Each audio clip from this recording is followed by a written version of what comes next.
Hurrdat Sports presents the Damon Benning Show with Ravi Lulla. The 1-0 Hayward with a fly ball to right. That baby's on its way, and it is long gone.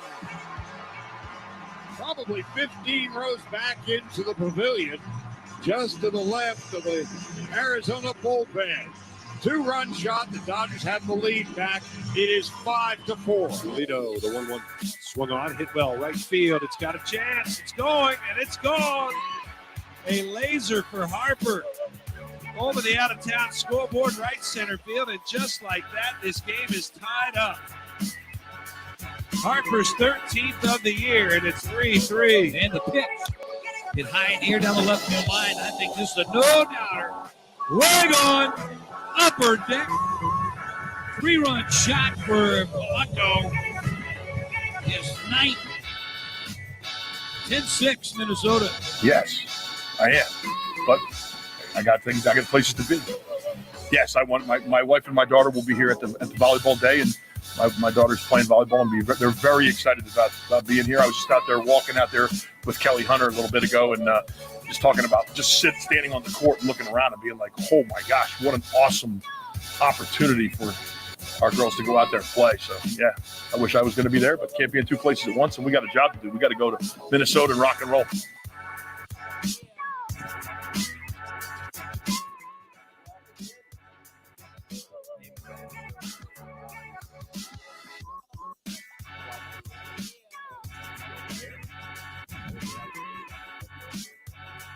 Yeah, I'm all for like folks having shows here. That's what this is for. But like most bad kids, when they get a messy room, clean up your room. Clean up your room. My mic's on, right, Shane? It's just my headphones. Yeah, that's better. Yeah. Okay. How about me not being able? So what I'm really hoping, while I'm not mad at the No Block No Rock guys, I can't find the Wi-Fi jack to hardwire. Yeah. So secretly, I'm hoping that since I'm on just the regular Wi-Fi, not hardwired, that I cut out so I don't have to be on StreamYard. It's a little funny because, speaking, I should probably get in StreamYard. Yeah, that's typically a good thing. Listen, we're in day 2. We're still working out some of the kinks here. It'll be day 1 of the Hurrdat Sports Bar and Grill that you can come here, and where we're live from, they open at 11. Devil's in the details, right? You know what I really like? What's that? It's kind of innocuous. I like the wallpaper right as you walk in front of the door. Okay. It's just it's a good feeling as a guy that loves the Mavericks to see the UNO Omaha get a little love. So yes. So that might be. I mean, Dollar Bill has some qualities that I admire. Yeah. His affinity for the Mavericks may be my favorite. Yeah. Yeah, that's fair. I appreciate that. I wore the I wore another wrestling sweatshirt to practice yesterday. Yeah, Mavs. I hear there's a big event that the great athletic director, Mr. Dow, has in the hopper. Oh yeah, for the Mavs. Give a little teaser here. Little wrestling. Little teaser? No. I mean, just getting some guys in the same room, celebratory. Right. Okay. I'm pretty happy. Smart man. Smart man. Well, he came over from Creighton, so he's got to be. Yeah, I tell you what, he's pretty legit. He's pretty legit. Not to go all MC Hammer this early in the morning. Too legit? I can't even remember. Was it 2L to quit? Is that it? I think so. Yeah. I don't know. Hey. That's really a little before my time. Just like a little bit. Youngin. Speaking of which, going up on a Tuesday. By the way, we are live on AM 590 ESPN Radio Omaha, live on YouTube, Twitter, ESPN Tri-Cities, out with our friends in Central Nebraska. Very good, you geographer, you. Listen, I've seen a map or two in my day. Attaboy. But no, speaking of back in my day, in the day I was young, I used to hang in the. I'm bringing up Twitter to make sure nothing crazy happened overnight. Yeah. And I see Jennifer Love Hewitt trending on Twitter. And so I immediately think one of two things: untimely death, because that's why people who you haven't heard of in 10 or more years are trending on Twitter. Yeah. Or she had some unfortunate photos leaked, neither of which was true. Thank God. Because Jennifer Love Hewitt was like my first celebrity crush. Really? Yeah. That's unfortunate. You're not a Jennifer Love Hewitt guy? No. Okay, fair enough. No. I'm weird though. The movie Can't Hardly Wait was really important for me. That is not in my library. I know you're shocked. That was not in the old DV watch list. Now I have some curveballs, but that is What's the biggest curveball in your watch list that I really like? Yeah, Joe Dirt. Yeah, I would not have pegged that probably. Big Joe Dirt guy. Really? Yeah, life's a garden. Dig it. Yeah, keeping on. Is it just the sayings? Is it just his little one-liners? I just like Joe Dirt. There's a lot to like about that movie. My cast is Shane great. liking Joe Dirt my is man like Clint right on brand. was hilarious. I that's back before Kid Rock got weird. So I used to like Kid Rock. Mm-hmm. I was a big bomb to the bomb, bang, bang, bang. And he kind of started doing this other stuff. Yeah, I mean he's a little out there, but to each his own. But yeah, big Joe Dirt fan. The Trans Am better than the Hemi. Yeah, that's why Mama named you Joe Dirt. What's okay? So I'm curious now. What are some of your other curveballs?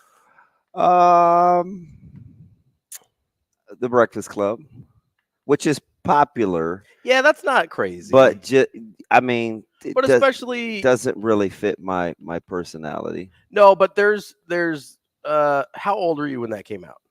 I don't know, probably 12, 11. So Shane, you're great with movie years, Shane. I would guess like 86. What year? That might be right. What year did the Breakfast? Either 84 or 86, yeah. Well, 1984. Whose album was that, Shane? Do you remember? Super helpful. 1984? Yeah. You mean like George Orwell? No, it's good book. A little too long. I was bored. Was that was Van Halen 1984, Shane? Yes, Van Halen was 1984. Let's go. I'm not a big Van Halen guy. The little angel was on the front. Do I look like a Van Halen guy? You certainly don't. But I did know that. Props for me on our trivia game already this morning. On the Breakfast Club was 1985. So right in the middle there, Shano. Yeah, I was 11. So there's very impressionable. There's like cultural phenomena. Married? Yes, married. Cultural phenomenons that happen between the ages, like in middle school and high school. Yeah. I kind of give people a pass on because they are like super impressionable at those ages. Like there's probably stuff from when, that's my Creed deal. Is like I was like 12 years old when Creed started popping up. I like Creed. Okay, well, thank you because I love Creed. Scott Stapp. Dude, that's like I get that it's not like the most artistic music in the world. I just heard the news today. I think I take a lot of crap for my love of Creed. Hey, so how long do you? I was how many years old? I was today years old when I learned that song was about having a kiddo.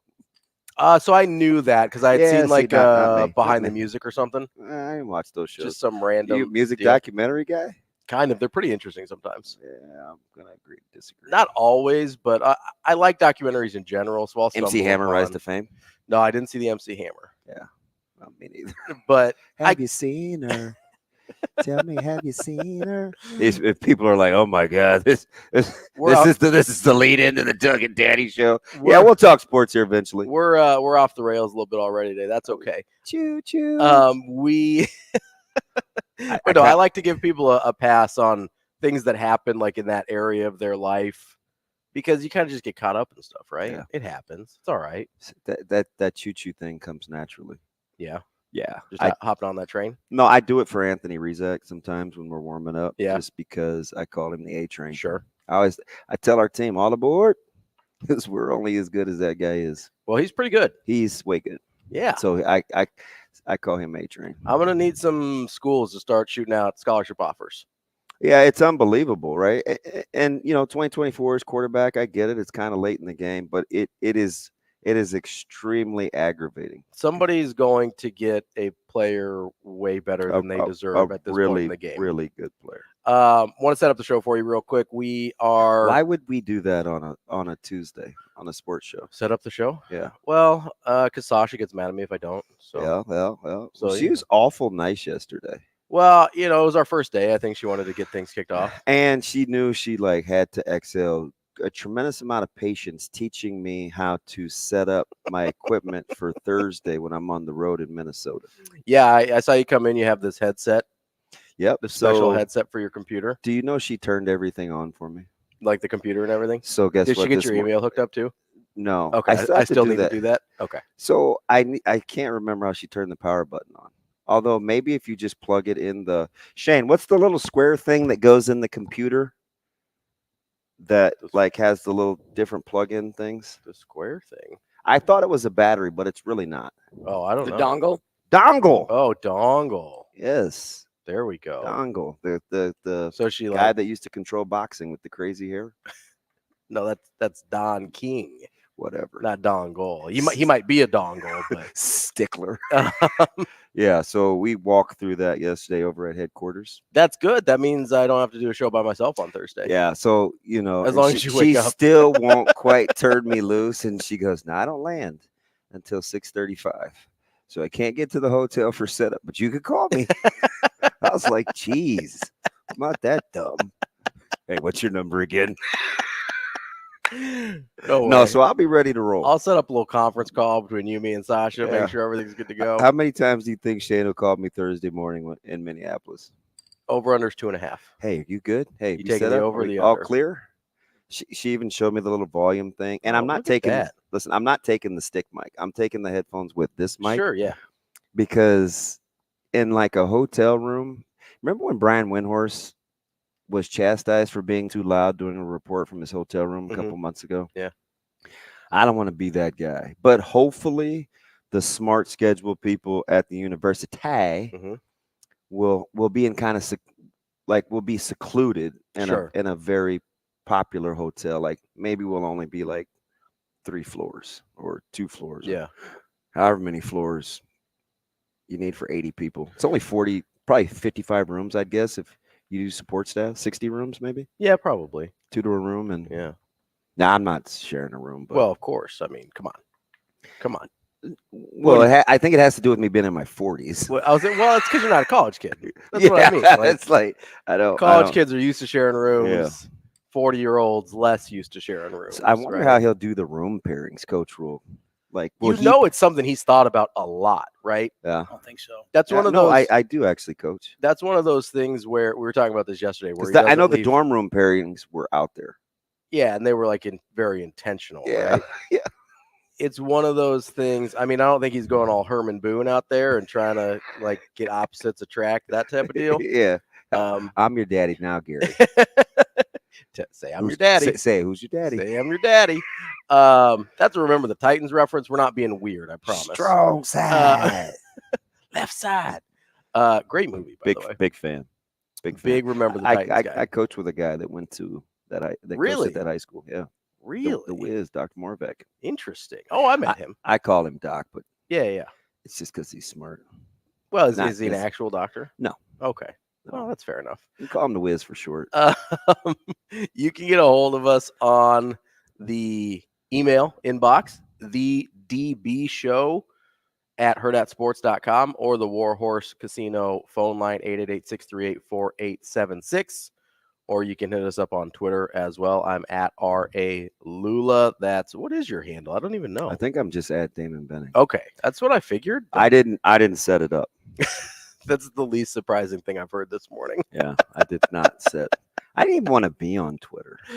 Well, but now it has become a necessary evil. Oh yeah, it's part of the job now. Yeah, right.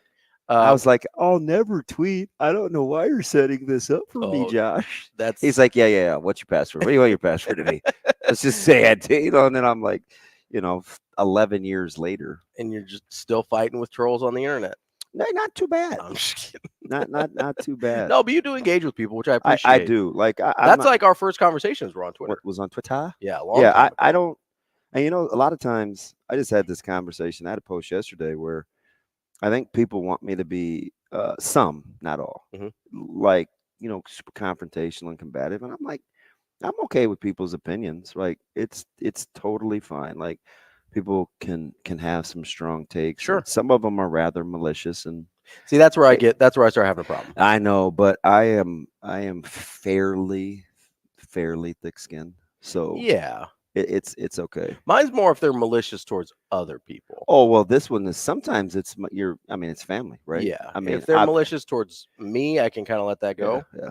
But if they're malicious towards other people, or if it's like irresponsible, a lot of critiquing and opinions of my kiddo. Well, I imagine and that's going to happen. Only right? going to get worse as decisions come. Well, I joke with people sometimes, and Mike J. Schaefer, who we'll talk to later in the show, he didn't call me this, but he referred to this to be careful not to be, and it was a very strong expletive. He's like, don't be a blank. And I was like, well, I'm not really. I'm only saying this to you. I just sit on a lot of things. Right. And he's like, you're in a tough spot. You got to be careful. And I was like, Schaefer, I've been managing this, but like Schaefer, I know. Schaefer dropped about 16 expletives. Really? It was basically Mike J. uncorked yesterday. I called him because I needed to know a couple of specific things that I knew he would know off the top of his head. Yeah. And he was good. But, I was messing with him about a lot of stuff. And I just was telling him, in my position, you wear a couple of different hats simultaneously. Sometimes I'm a dad. I'm always a coach. Sometimes, well, I wouldn't say I'm a fan of Nebraska. I'm a fan of sports. I kind of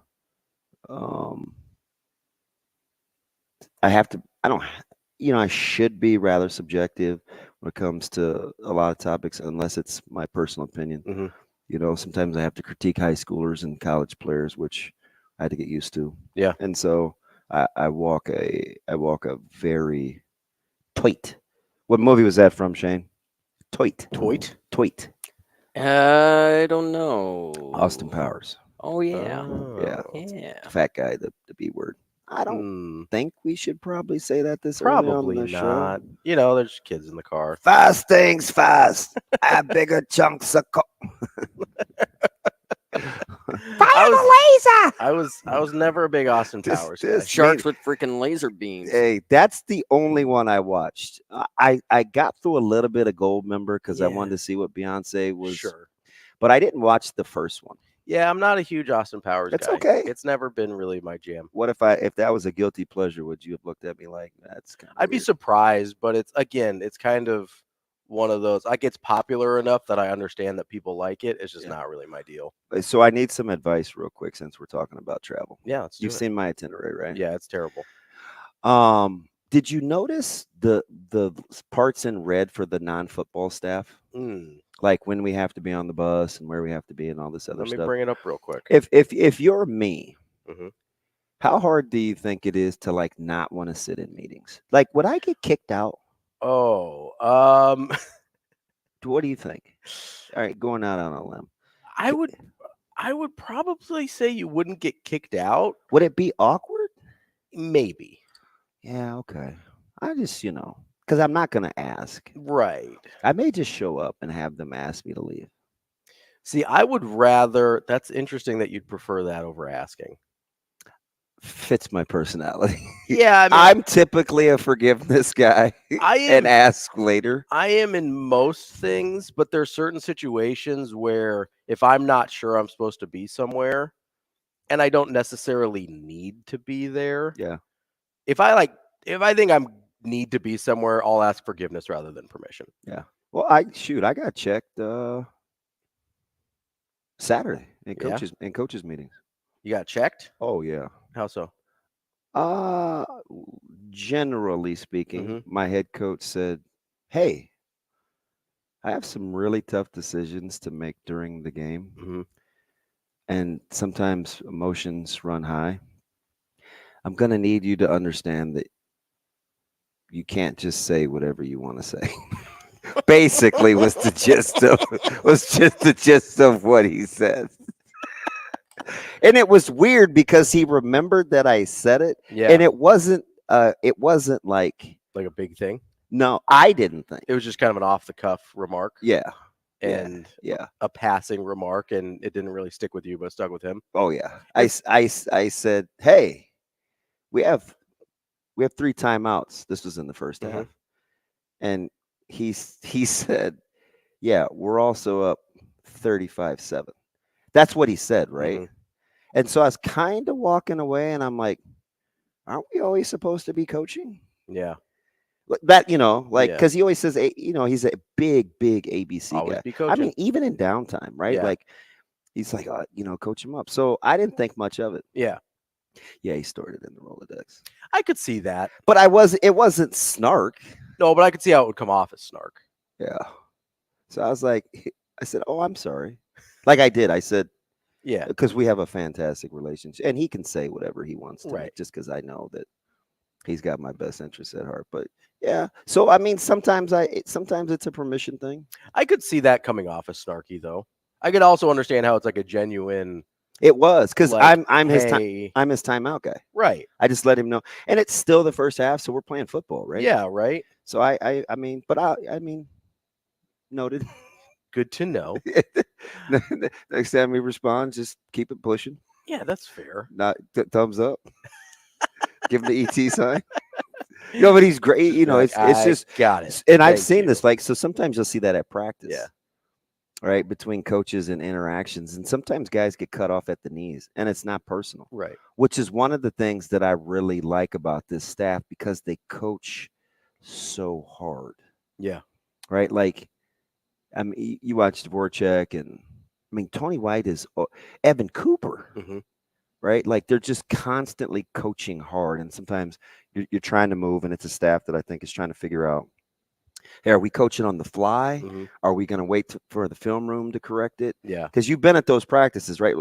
Like, whether it's Creighton or whatever, your own, something you have to feel whether you want to actually stop the flow of what's going on and teach it. Yeah. Teach it on the fly. Well, it's different, not just staff philosophy, but time of year, right? Like in preseason, off-season stuff, a lot of times it's, hey, let's coach on the fly. Let's correct it in the moment. Whereas other times when you're getting to, oh, hey, it's a clock. Hey, how about that? Thanks. Hey, we're almost up. We'll probably need that. But other times when you're maybe getting ready for game prep or stuff like that, you need to get through things. Yeah. Right. There's certain times where it's okay to sort of grind practice to a halt to make sure you correct things. And there's other times you have to get things installed or you have to get a game plan in and you have to maybe wait on it. So there is kind of a fine line, even if as a staff, you're hey, let's correct it later. A lot of times that's not a universal rule, right? It's a depending on the context and the situation. And so it's interesting, though, there has to be a lot of trust with the coaching staff to be able to, whether it's you guys at Westside, whether it's Nebraska, to be able to not only coach hard, but to receive correction from your head coach, right? Especially in the moment. Right? Because he's teaching a lot of that staff, too. Right. Yeah. He's coaching them, not just the players. 100%. That's an interesting topic. I do kind of want to come back to that a little bit here. Coming up on the show, we've got Mike Grimm, Minnesota Gopher play-by-play. We've got Mike J. Schaefer from Husker 24/7 Sports, and we've got Tim May from Letterman Row to cover Ohio State. All that and more. I'll ask Grimm. We may have Minnesota. We may not have them pegged right. Ooh, curious to see what we get from their offense. Coming up next on Benning and Lulla.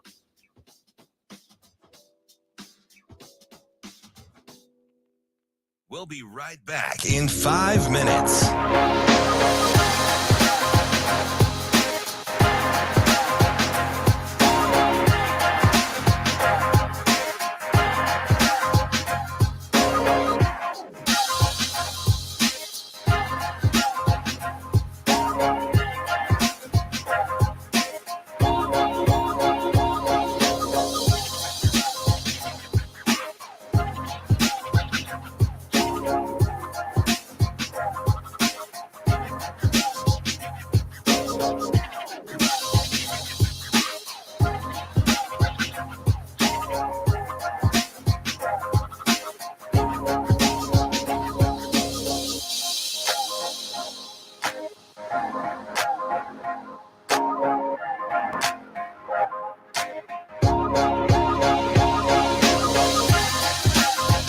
We'll be right back in 4 minutes.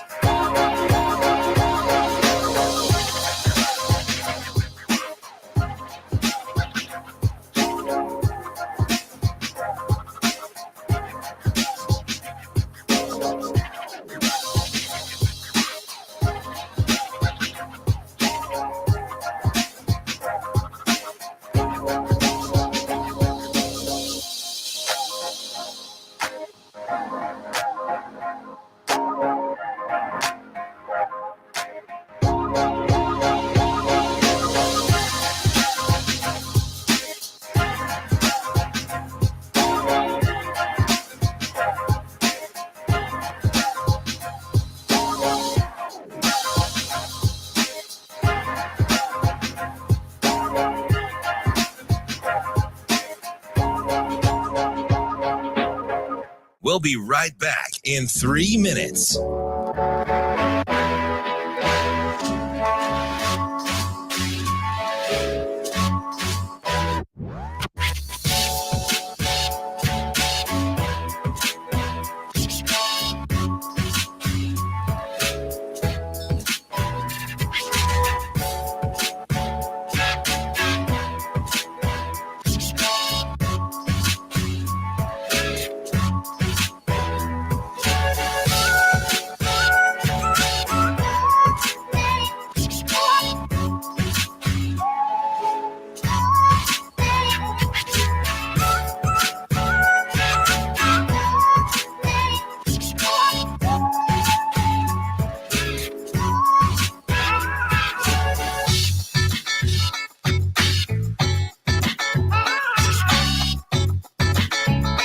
We'll be right back in 2 minutes.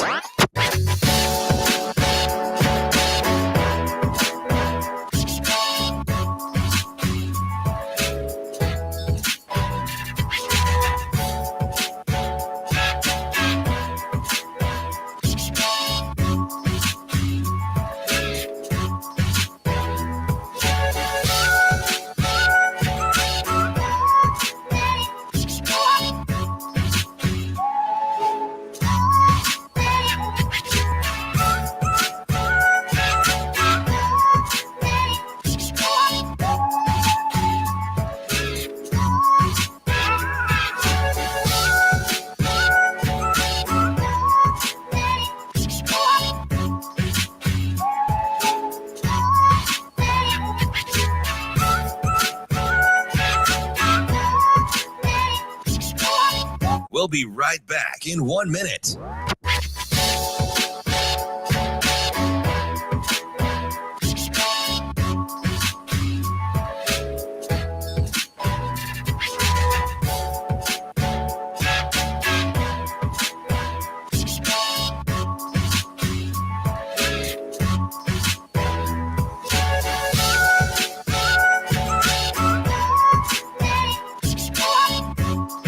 We'll be right back in 30 seconds.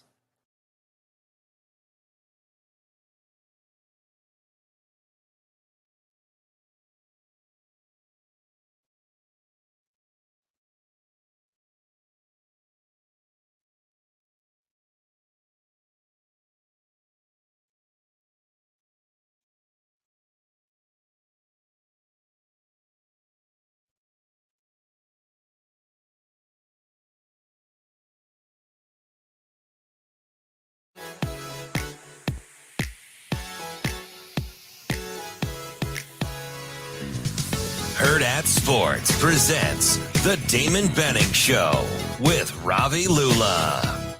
Yeah, it was just the what we thought the 11 that we are anticipating going out there and starting. Didn't want to try to give out more or less. Just say the 11 guys we anticipate starting is hanging up in those guys' locker and kind of go from there.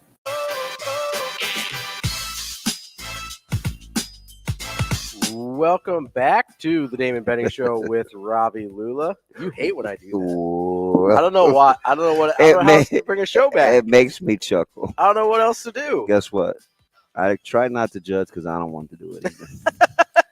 Rock, paper, scissors, shoot. I don't know what to do. We are live from the Hurrdat Sports Bar and Grill, the H&H Chevrolet studio. And we are on AM 590 ESPN Omaha and ESPN Tri-Cities. We are brought to you by Pratt Dental. That's closer to Western Nebraska. Is that Western or is that Central? Where are we at? It's 4.5 hours, so that puts it towards North Western. Platte. So that's a little bit closer to Western there. I mean, that's the Ogallala area. Dr. Pratt is the only dentist in Nebraska that provides the BioClear method. As I mentioned, Do I need that? How we doing today? I'm just teasing. You love being on camera. Yeah.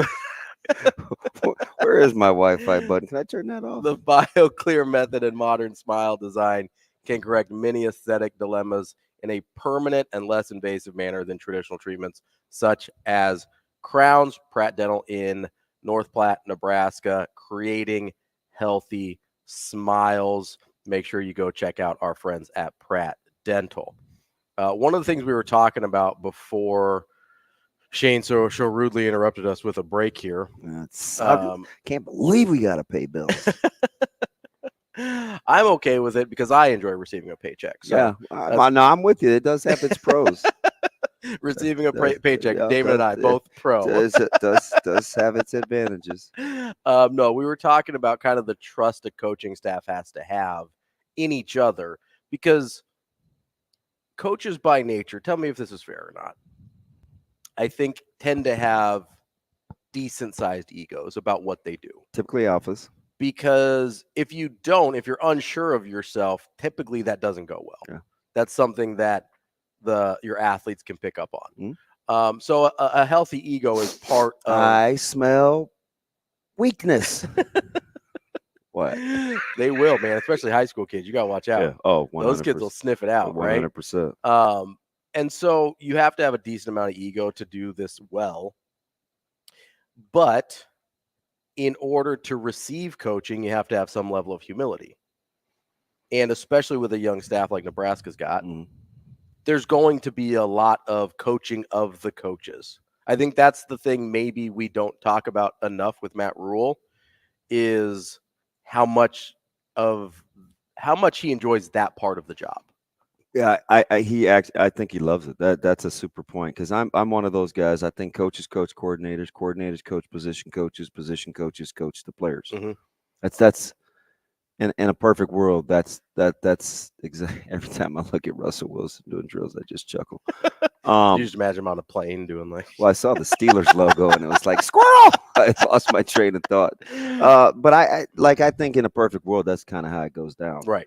And so he really embraces that. That's why I think with his staff, the way that he's put it together, he's stencilating himself against coaching departures and guys getting promotions, because he's rooting hard for promotions. Absolutely. He's not afraid to send the guy someplace else and then say, hey, come back and see me. And he'll take care of him, right? Like, hey, go coach online, get some experience doing that, and I'll come back and put you back in the fold. We could? Good, right? I.e., Coach Satterfield. Yeah. Like that's just what I think he's really good at doing, because he coaches those coaches like coaches want to coach players. You always want options.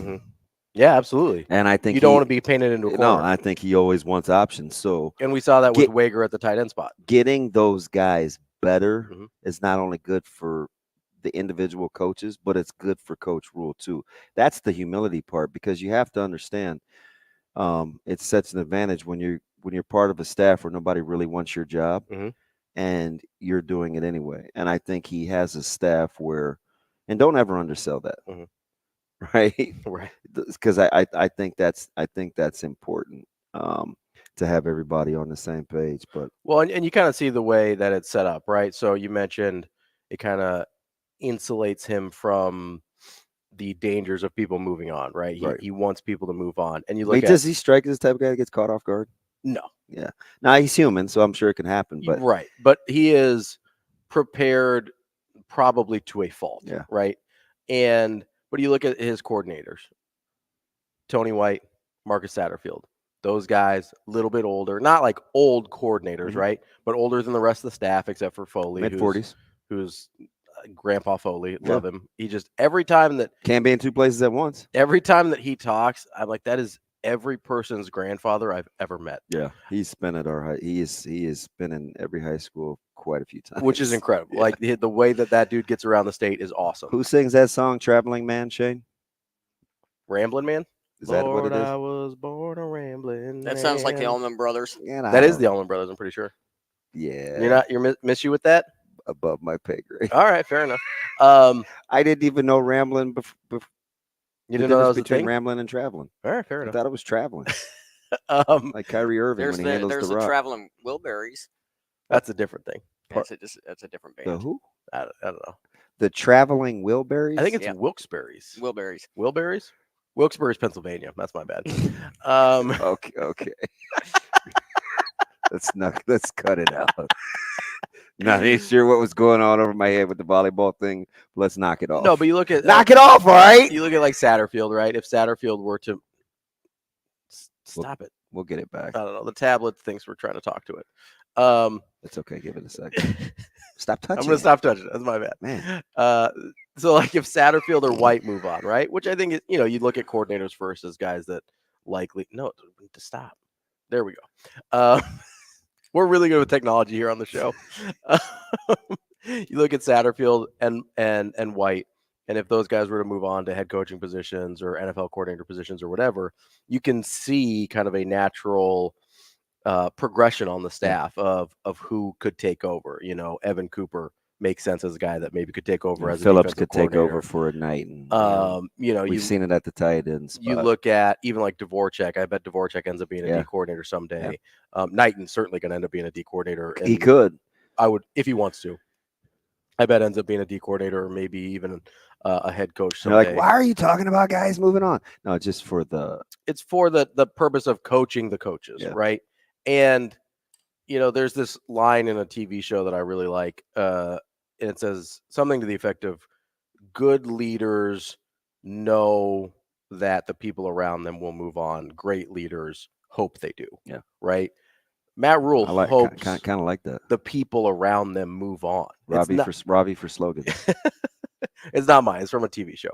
But it's not one of those weird ones that they didn't know when to kill the series, or no, they actually killed it early on purpose. Billionaire suit sounds like one of those. Ted Lasso. Oh, I'm not a Lasso guy. Really? No, I followed the. Did Twitter you watch account. it? No. Everybody told me I would like it. You would. It's like right up your alley in terms of like leadership and coaching and caring. Like it is. It's a DB right up your alley. Like, do you think I want to watch myself on television? Well, I mean, it's a white guy with a mustache, so not exactly you. Give or take the mustache, according to some. Let's get to Cody real quick. You wanted to talk some high school football. Cody, what do you have for us? Commander Cody, what's up? Good morning, gentlemen. How are we? Well, hello. How are things? Good. I think Shane's voice dropped about 6 octaves when he answered the phone. I was really shocked. Yeah, he is officially gone from 1 to 2. But But anyway, let's move on. I was yesterday doing some traveling, so I don't know what all you hit on yesterday, but I'm guessing Scott was a pretty hot topic of conversation. We actually didn't get to Scott. We didn't really get to Scott. We were focusing on Benson much. A little bit of West Side. I don't know why. And North W West. Well, I saw your guy put up over 200 yards total offense playing QB at your favorite high school, Mr. Wilcoxon. Oh, yeah. Hey, how about Little Shireman tonight, Friday? Yeah. So is he the last? I don't know. It does seem like there's about 6 trillion, but I'm a big fan. So, I mean, do your thing. Hard to be better than his brother was in high school. Baylor was unreal. Mm-hmm. Yeah. Hey, since you guys got Tri-Cities now, got a name for you to keep an eye on. Okay, talk to me. Jesse Tesmer from Amherst went for 230 and 3 touchdowns on Friday night. Also a sub 1100 meter kid. So when I hear Amherst, I think wrestling. Multi-sport guy? He is a track and football. Okay. There we go. Sub 11, huh? We will keep it in mind, Cody. Appreciate the call. Coming up next, we've got our guy, Mike Grimm, Minnesota play-by-play here on Benning and Lulla.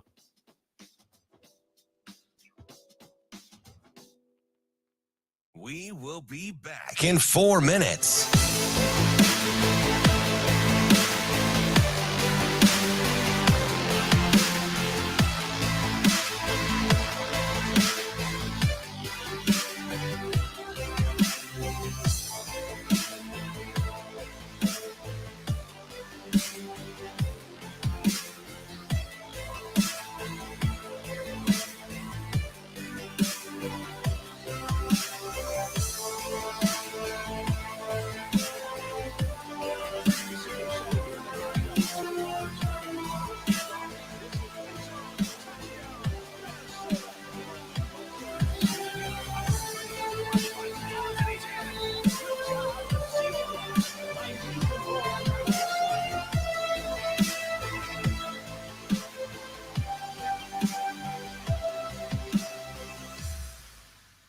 We will be back in 3 minutes.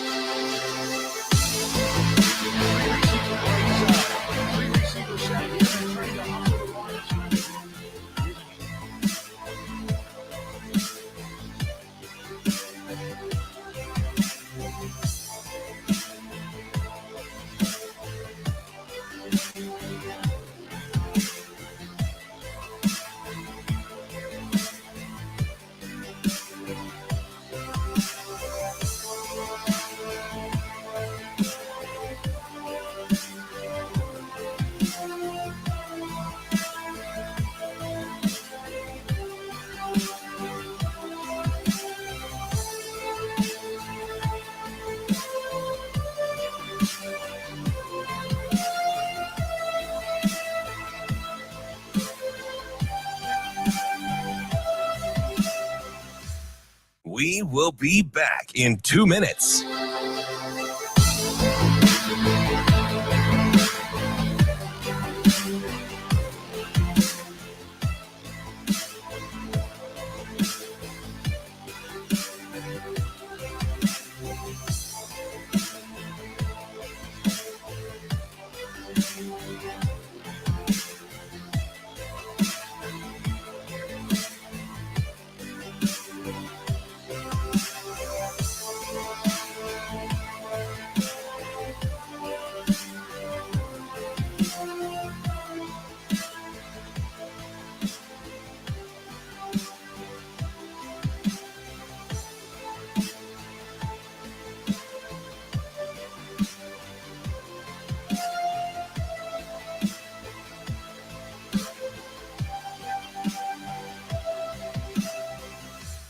We will be back in 1 minute.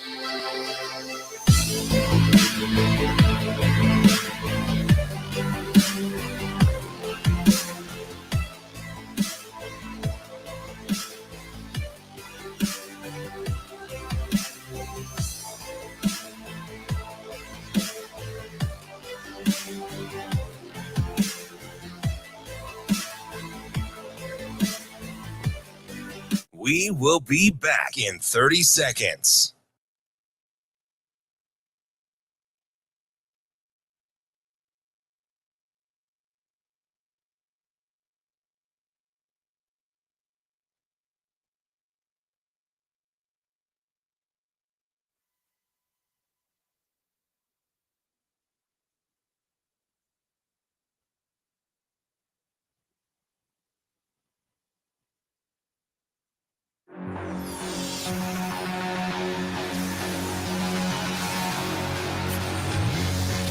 Hurrdat Sports presents the Damon Benning Show with Ravi Lulla. Here's a handoff to Ibrahim, trying to turn the corner at the 5. He does, and he's in! He found the corner of the end zone. Touchdown, Minnesota Golden Gophers. And a good job and a seal block by Nathan Bowe on that right side. 3 receivers set again. They're trying to hustle to the line of scrimmage. It's a quick handoff. This is Cam Wiley, and he sprints into the end zone. Touchdown, Minnesota Golden Gophers.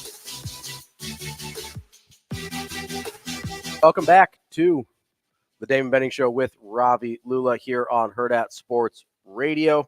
We are joined now by Mike Grimm, the play-by-play announcer for the Minnesota Golden Gophers. Mike, how are you today? Hey, we're doing good, man. We're about 2 days away, 48 hours plus from opening night, and I can't wait. I'm looking forward to it. Mike, I'm curious. So just studying, obviously, and hope to see you in the booth. I'll be on the call doing color for radio. I feel like there's a potential for an identity crisis here. I'm looking at the skill level, the talent, the guys you brought in. Seems like your 2 or 3 best offensive players potentially catch the football. No way Minnesota has an identity crisis, is there? Am I off on that? I think it's a good question. I really do. I think that you'll see the offense shift a little more to what I would call maybe a little more pass friendly. I don't think it's going to be Air Gopher, Mouse Jones or whatever. Yeah, Air Gopher. I don't think we're going to see 45 pass attempts unless circumstances dictate. That said, I also don't think it's going to be. I don't think the Gophers will finish. They'll have the most runs percentage of anyone outside the service academies as they have the past 2 seasons. I don't think that will be the case. You're exactly right. The best players on offense now reside at the quarterback spot and the pass catching spots. Now, that doesn't mean the running backs are no good. I like that group as well, but I do think when you have a quarterback that has, for the moment, the arm talent. Now, we have to see if everything else can come into play. And certainly there have been flashes from Ethan Kaliakmanis, including in Lincoln last year, that second half where he brought the Gophers, in a come from behind win. And then you look at, he was freshman of the week in the Big Ten, the final regular season week when he went into Madison against a really good Wisconsin defense. That was really the only good part of that Wisconsin team last year was how good their defense was because they didn't have much offensively ever going. And he threw for 319 yards in that game and had a game-winning touchdown drive with under 5 minutes to go and then started the bowl game off well. So we're seeing some flashes. Obviously, you got to repeat and do it to be considered, one of the better quarterbacks in the conference. But I think there's no question, just in watching him, you can see that he's got arm strength. You can see he can make all the throws on the route tree or whatever you want to call it. And now it's just a matter of if the coaching staff and the quarterback can get to the point where he's playing toward his ceiling, then this offense will absolutely take a shift towards they'll still try to be balanced, but I think they'll throw certainly more than they have in the past couple of years. Mike, I'm curious. You mentioned Kaliakmanis' ceiling. How is his ceiling different from what we saw from what I think everybody agrees was a very solid Tanner Morgan, but not necessarily the most dynamic quarterback in the Big Ten? What does Kaliakmanis bring to the table that maybe Tanner Morgan didn't? Yeah, well, just size. He's bigger. He has a stronger arm. The ceiling for Kaliakmanis is he can be an NFL quarterback if he progresses. He has that kind of arm talent. Now, the question is, as I said, there's a lot of guys that have big, strong arms that ended up not, making it because they couldn't read defenses, couldn't get the pre-snap thing right, couldn't do all that stuff. If the coaches and Kaliakmanis can get on the page where by where they were the end of last season, where he was making the right reads, making the right throws on time, on target, all that stuff, all those cliches you want to say. So the ceiling with Kaliakmanis is he could be an NFL quarterback. Morgan was in camp with the Steelers. He got cut yesterday morning.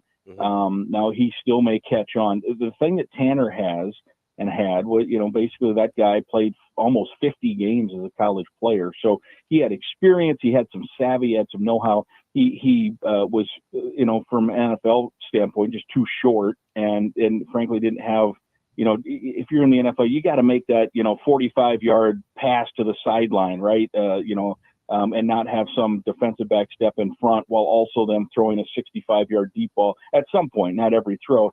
And Tanner probably was not his strength and his ceiling. The other thing with Kaliakmanis is he was a conference high hurdle champion at his high school and also was a 200-meter dash guy. So he can run. He didn't run much last year. I'll be interested to see how much they incorporate him into the running game this year. I think he can also make some off-schedule plays where if the pass rush comes, he can avoid the pressure, maybe a little better than Morgan. But again, all of that is just, right now it's just talk. We'll see, if Kelly McManus indeed can hit those ceiling and those benchmarks we just talked about. Watched you guys for a long time. I think last year was one of the greater statistical anomalies. Very poor at getting after the quarterback, but very good on the back end in terms of yards given up. Very few big plays. You get teams off the field on third down. And maybe he'll have to be this year. Well, you got some new faces, right, and some inexperience. But Logan Redding and Anthony Smith and Richter along that D line. Is Rossi plug and play now as a defensive coordinator? Is he that good where you're ready to say plug and play? I'm not sure they'll be as good as last year. That was a top, like in some of the major statistical categories, that defense was top 5, right? I mean, without being able to get the passer to the ground, that's unbelievable. Yeah, and the one thing with the sacks is teams really game plan against you now, particularly in the Big Ten. I mean, you look at some of these teams, they it's quick 3-step stuff, get it out of the hand quickly. And so, sacks just, I think, generally are down across the board. But you're right, Minnesota, I think, was 13th out of 14th in sacks. And that was a big emphasis for them here in the spring for sure. And certainly in this fall camp is to get more pressure, get more sacks. Like you say, bring the guy to the ground, not just pressure him. And so will they be as good as last year? I don't know about that. They are going to miss a few pieces. And the other thing that helped with the Minnesota defense, frankly, was that, as you mentioned, that identity of running the football. Minnesota won the time of possession almost all the time. I mean, Colorado was no good last year. We know that. Minnesota's defense was on the field for 28 plays in that game, right? So you're on the field for 28 plays. You win the game, I forget what it was, 49-7 or something. You're obviously not going to give up many yards. It's going to be one of those deals because the Gophers just handed the ball off and just took these long, drawn-out scoring drives. And look, Colorado was there's a reason there's a new coach there and all that stuff. But those are some things, the Gophers, the defense benefited from the fact that Gophers did win the time of possession a lot. They weren't on the field all that much. You're right. They were very effective at getting off the field on third down. I do think there's some good fortune to that. There's certainly some skill to that. They need to keep that going. Their offense was very good on third down as well. In fact, I read, who knows what all these analytics say, but I read that the analytics suggest Minnesota was so good on third down, both offense and defense, that the stats show they should have been better than 9-4 last year. They basically had the Iowa game won, and Mo Ibrahim, in 5 years at Minnesota had 800 plus carries and fumbled going in for a winning field goal, with 4 minutes left that would have won that game. And, they had the poor game against Purdue and, but the analytics suggest maybe they should have been better than 9-4 based on some of those important numbers. But to ask your question, are they plug and play? To answer that question, I think Rossi's at the point now, a couple of things. One, everyone knows the system. There's the guys that are stepping in now aren't freshmen. They're not even redshirt freshmen. Some of them haven't played yet, but they know the system. They know the responsibilities, and I think that's important. And the other thing I would say is that Fleck is now recruited at a high enough level to where it's probably not a rebuild on defense when you're plugging in 3 or 4 or 5 new guys.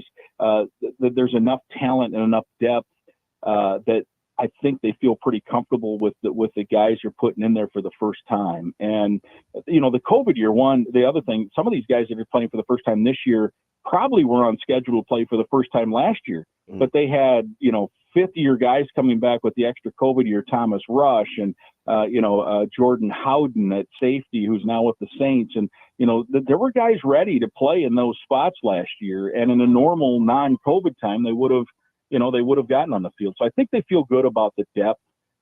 But again, it's all talk. We'll see how it turns out as the 2023 season unfolds. Little hand ringing here. I'm on the impression that guys still got to go out and play. Something or nothing that Monroe has Nick Monroe has good familiarity with how Nebraska may play defense, having worked with Tony White.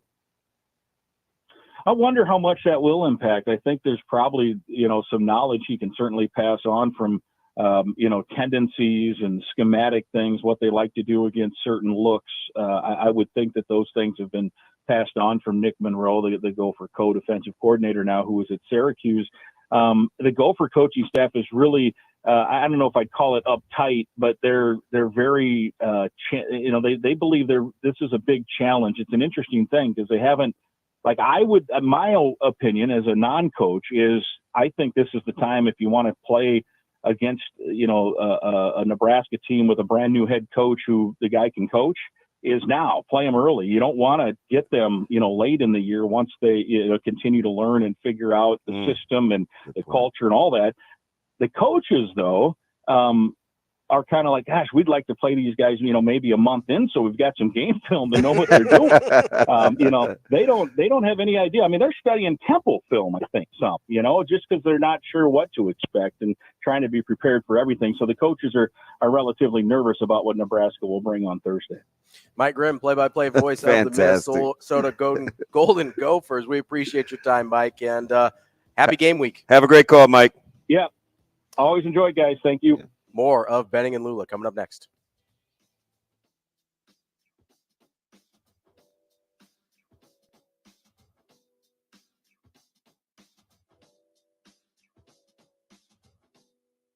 The show will be back in 4 minutes.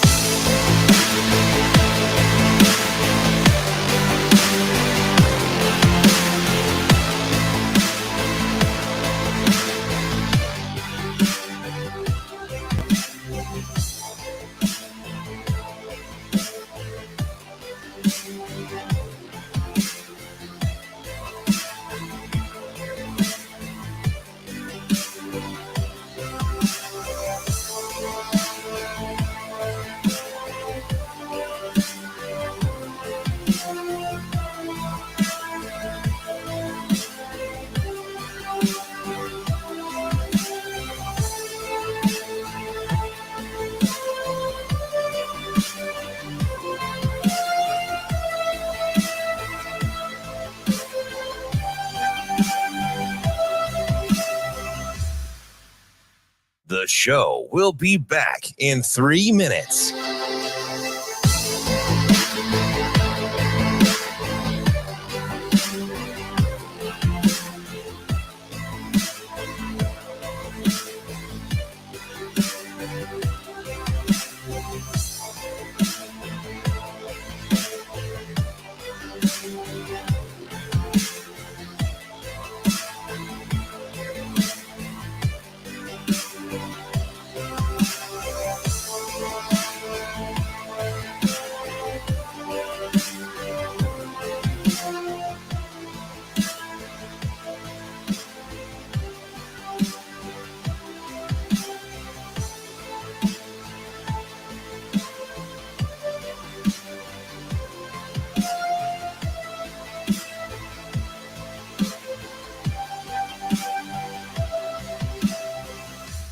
The show will be back in 2 minutes.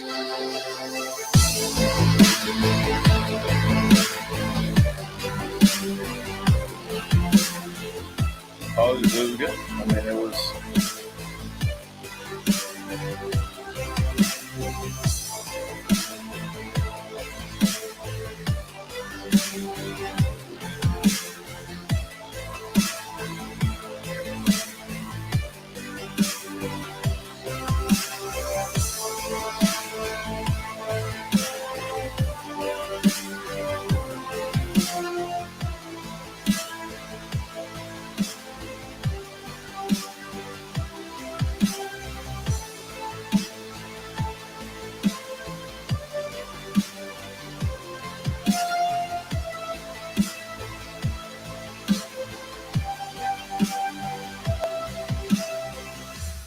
The show will be back in 1 minute.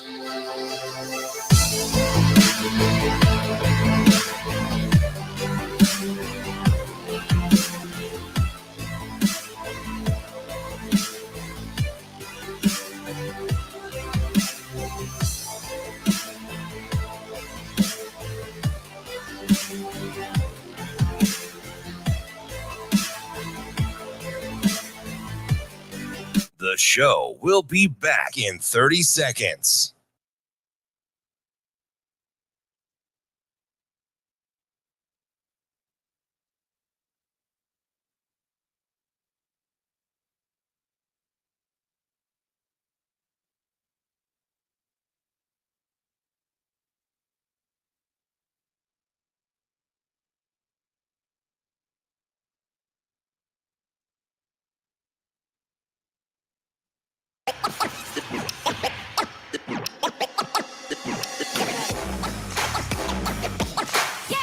Hurrdat Sports presents the Damon Benning Show with Ravi Lulla.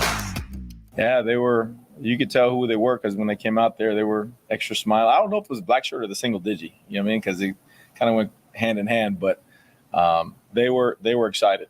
You know, and it's cool when you ask the young men about it, the first time they ever got one, and they're able to rattle it off like that. So it means something to them. And it was exciting to watch those guys yesterday walk into the indoor and then see it on them and have a smile on their face because I know they know what it means.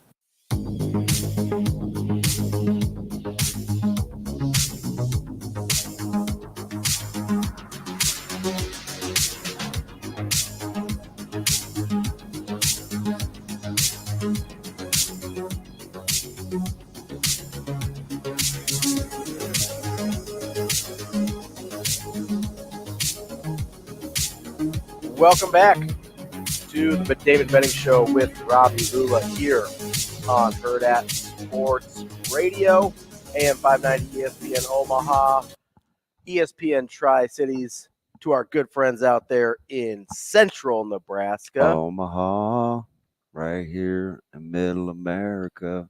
Counting Crows. Yeah. Although I did find out later that they're actually making fun of Omaha, so that's okay. Well, a lot of people that haven't been here. I thought it was Pauly Shore. Who?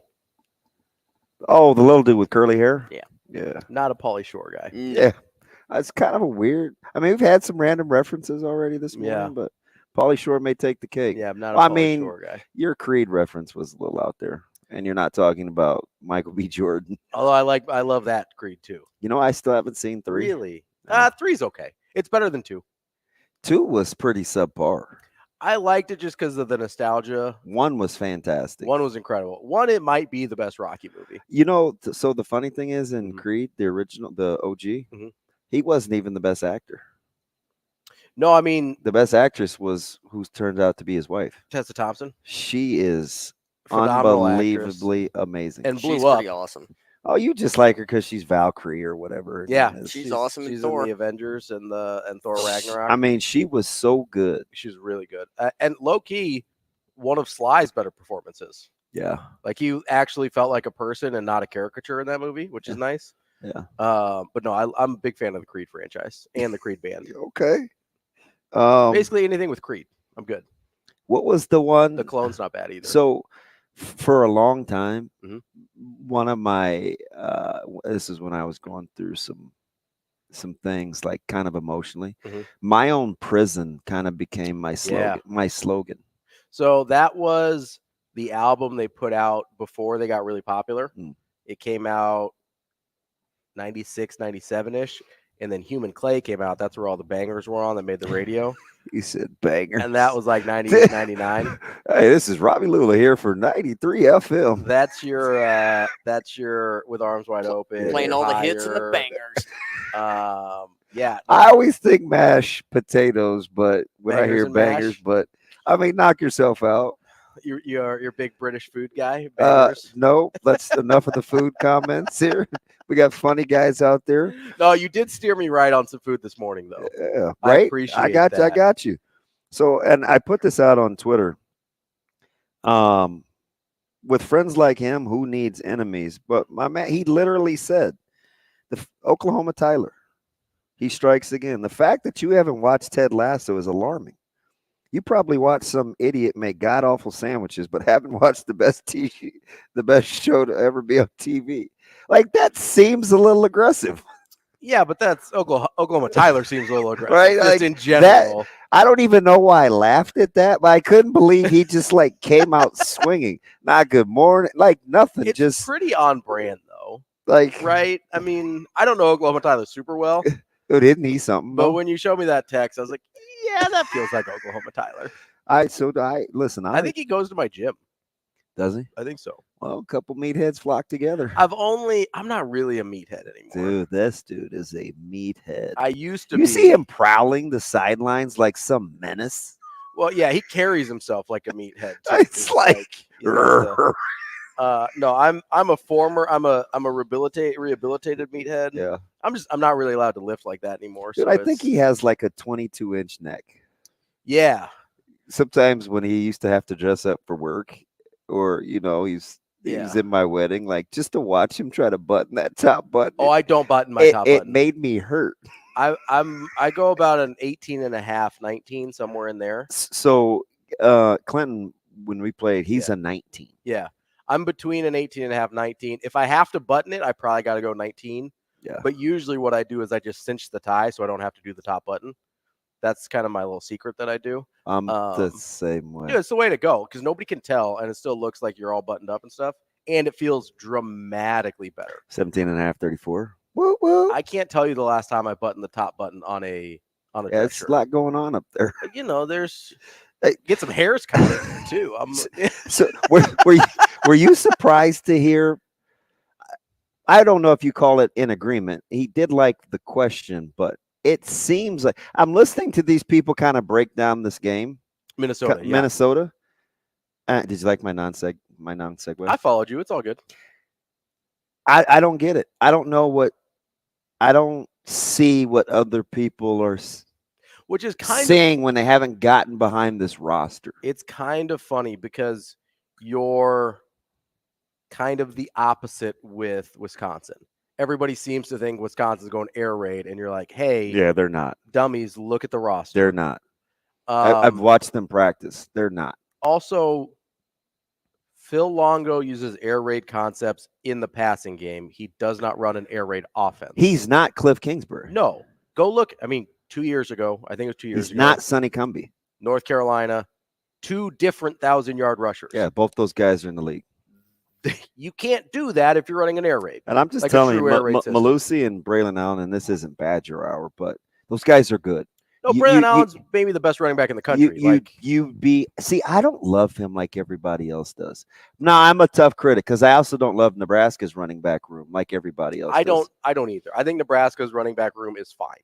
I think they are functional or can be functional with good line play, but I don't look at anybody in that room and say that guy's special. Yeah, we got Braylon Allen to me is definitely above that level. We've got. I actually sometimes like Malusi better. Now, maybe not as a pro prospect, but as a better natural runner. Well, that's fair. But that's for another day. But anyway, back to Minnesota. So yeah, we've got some categories tomorrow as we start to really preview the show. Just as a little teaser, I sent these over to Robbie. Show and it will tell.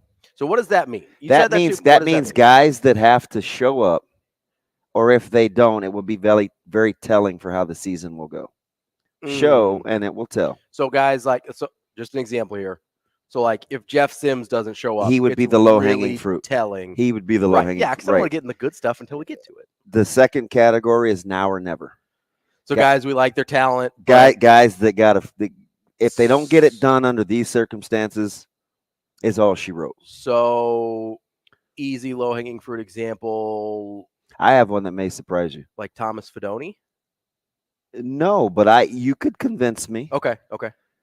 We'll get to it tomorrow. I don't want to spoil the good ones. And then the third one. And my last one is didn't see that coming. So guys that kind of come off the radar. To the good or the bad. Or to the bad. So because I think there's a few guys that could go either we way. Could be overvaluing that I would probably put in the show and it will tell category. I've got one that I think most people are counting on that I think I put in that category. Ooh, I wonder if it's the same guy. I think it is. Yeah. Hey, yeah. So that was a good. Is that my man Omar? Is that Omar Brown? Oh, he loves Omar. Saying like nah. That is Omar Brown. Didn't see that coming though. That we already kind of have. We think we know is like Deshaun Singleton, right? Correct. Kind of came out of nowhere. We're like, hey, what happened here? You could also put that in the show and it will tell. Yeah. Because if he's who they say he is, we're in good shape. We're in good shape. Fair enough. So that's how that game Okay, work. I like that. I wanted to get some definitions, so I'm glad but we'll flesh that out more tomorrow as we get into some real Minnesota game prep. But Michigan Lance. It's also Volleyball Wednesday, too. It is. So. I don't know if you heard, there's 90,000 people showing up to watch. Will they get 90K? It's sold out. I don't know if they're going to all show up. Okay. But it's sold out. I mean, I bet you will. It's not going to be that hot.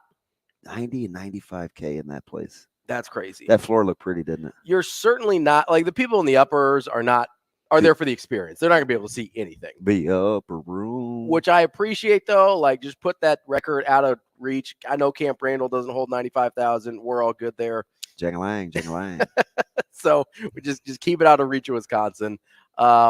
Speaking of another team in the Big Ten, Michigan Lance on the line.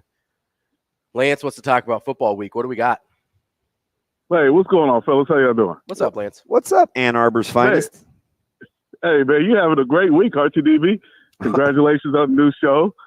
Appreciate that. Ravi, congratulations on your new full-time job. And then Caleb should have been Super Six back-to-back, but congratulations to Caleb, for the 1 year. He should have been back-to-back Super Six, but hey, they at least got one right. Okay. Only got to get it right once, right, Lance? I appreciate Robbie already put me on the hot seat. He came over during the course of the game, and he goes, I may have put something on Twitter that you're not going to like. What did he put out there for you? So forecasting? What did he say? No, I said Caleb Benning, best player in the state, full stop. So I had to, that's not I don't think that's I don't know. What do you want to call that? That's not a hot take. I don't know. Not at all. You'd be surprised. There's some people that disagree with me, but those people are wrong, and it's fine. But right. Well, I mean, let's just look. What did he do? He played 2 games last year or 3? A total of 3. Okay, so he played a total of 3 games. Look what he did in those 3 games only. Okay. I mean, it's not hard to figure out. I know, DB, you're trying to play because you're the media guy. I mean, he hadn't played you got football. The media hat on, so you're trying to play close. But he's been the best player for a little bit now, for a while. So that's not a shock at all. But, I mean, my dude hadn't played football in 2.5 months and then just dominated the state championship game like it was not a big deal. Exactly. We're just going to pretend like that was normal. Right. Which solidified what I said last year, how he should have made Super Six. Damon's so before uncomfortable that. right I said now. that in August. What else you That's got, some Lance? ridiculous stuff. No, man, DB owes me money still for paying my son. Thanks a lot, buddy. I hope you go broke. I do, because that's what you get. That's ridiculous. That's what you get. That's ridiculous. No, it's all good, man. Hey, you guys are going up to Minnesota. Yes. So you feeling good, or what? I'm cautiously optimistic. We're going to get to something a little later. We have a colleague that said some things that we're gonna address, because so Nick actually thinks that there's a possibility Nebraska may get blown out. Yeah. So we're going to talk about that later on. Okay. Yeah, I was a little taken aback. Were you? Yeah, I don't know about that. Listen, you do know if he gets up, he's going to pile on. So you don't know what's going to happen. Fleck, the kid's psyche if they're down a touchdown or 2. 100% PJ Fleck will pile on. You should have seen him in Indianapolis. He came out swinging, right? That was kind of where they had the little hit piece. The Colt. And I mean, he came out. He's combative. Right away, he talked to Adam Rittenberg. Like, he did 2 sit-downs with national guys. Mm-hmm. And this was like 8-10. He had barely been at Lucas Oil, right? The thing didn't really start until 9. And he's getting after it. Oh yeah, when he took the podium, he's like, "Look, man, my program isn't for everyone. I'm not going to apologize for that. Like it, I do think he will step on the gas if he can, it fits his personality. But most definitely. Yeah, so we'll get into that. I'll tell you this, Ravi. Let me tell you about Ted Lasso. I'll give you the lowdown on Ted Lasso. Let's do it. The first season is great. Yes. The second season is good. The third season is about time to be over by episode 4 or 5.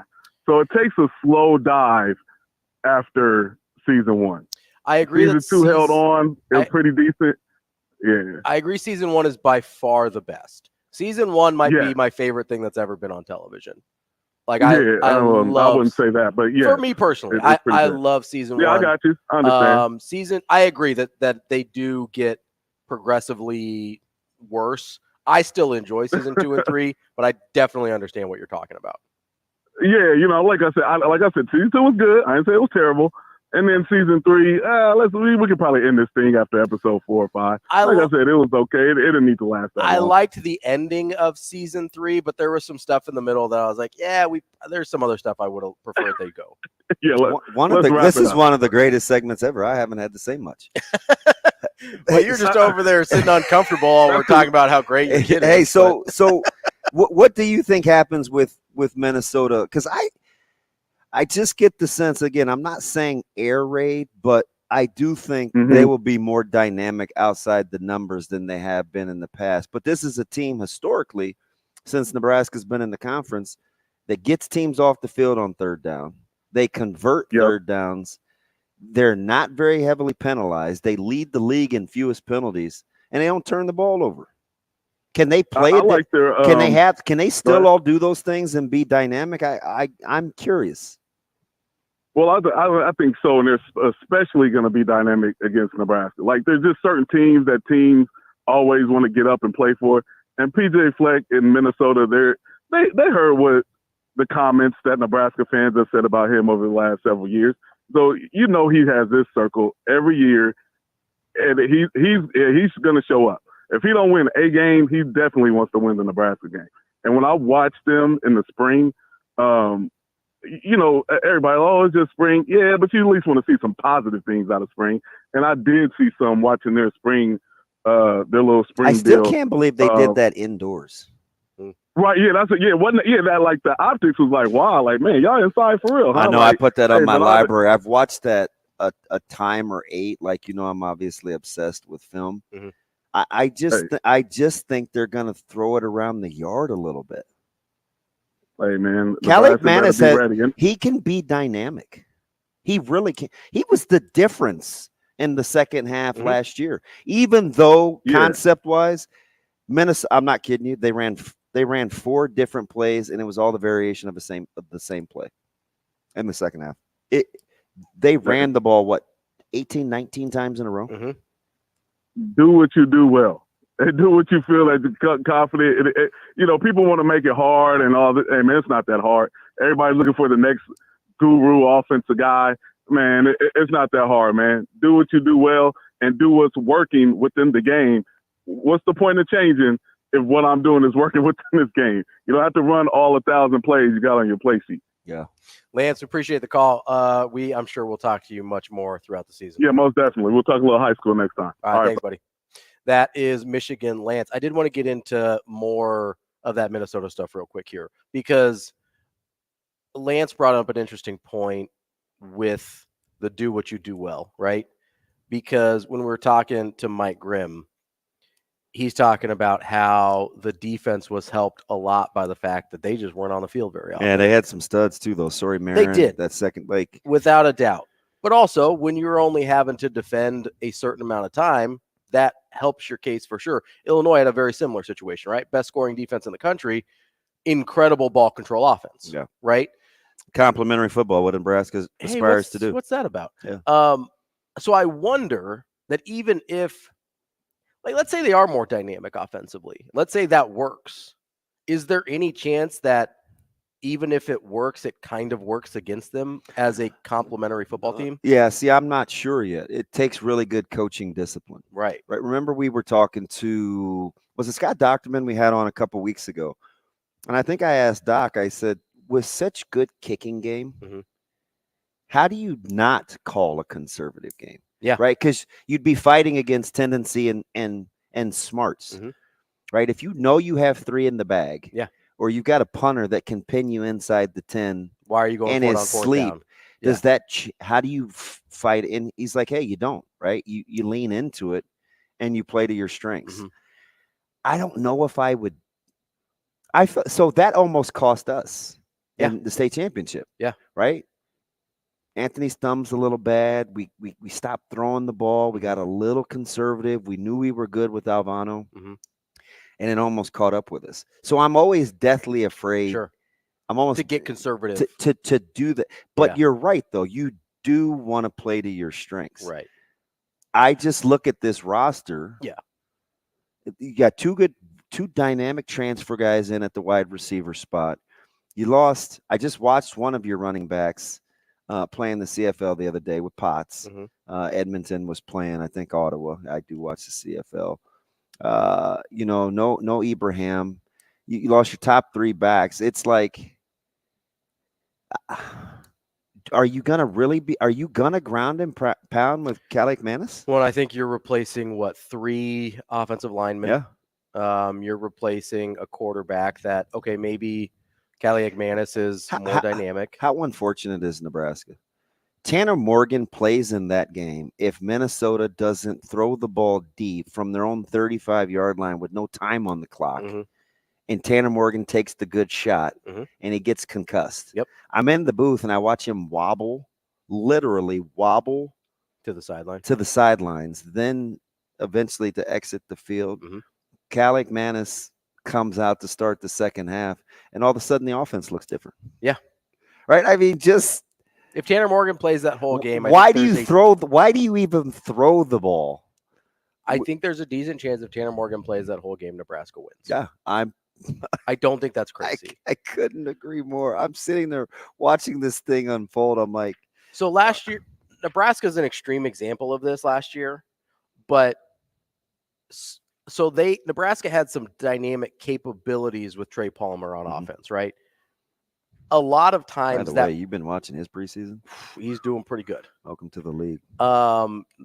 That's why we thought he was going to be like a 3rd, 4th round. Yeah, I couldn't believe I blew that by 3 rounds. I think the NFL blew it. I'm not sure that we blew it. I think the NFL blew it on that one if you're looking at the way he's playing right now. And I was like, okay, well, I guess sometimes he doesn't catch the ball clean, but what are we talking about? Especially at that speed, most of the time the NFL is willing to. So here's the deal. I think he plays faster than he runs. That might be true.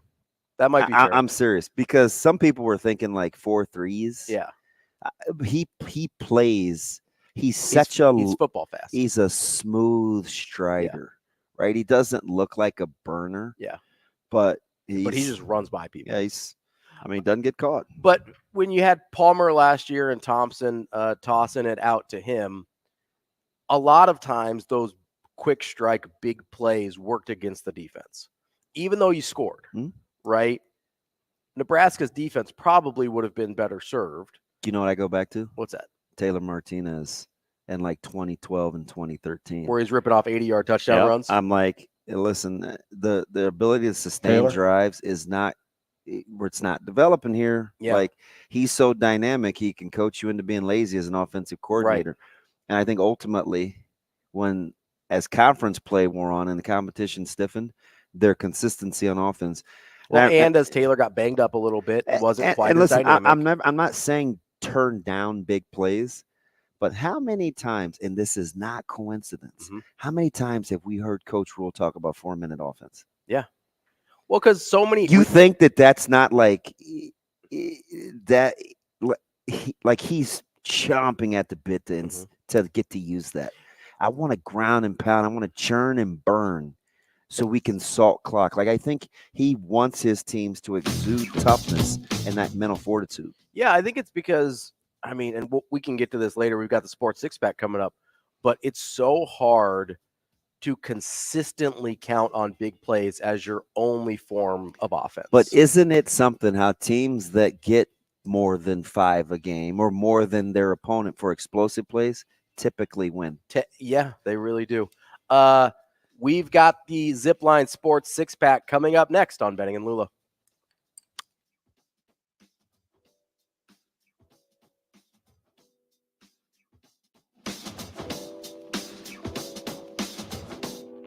We will be back in 5 minutes.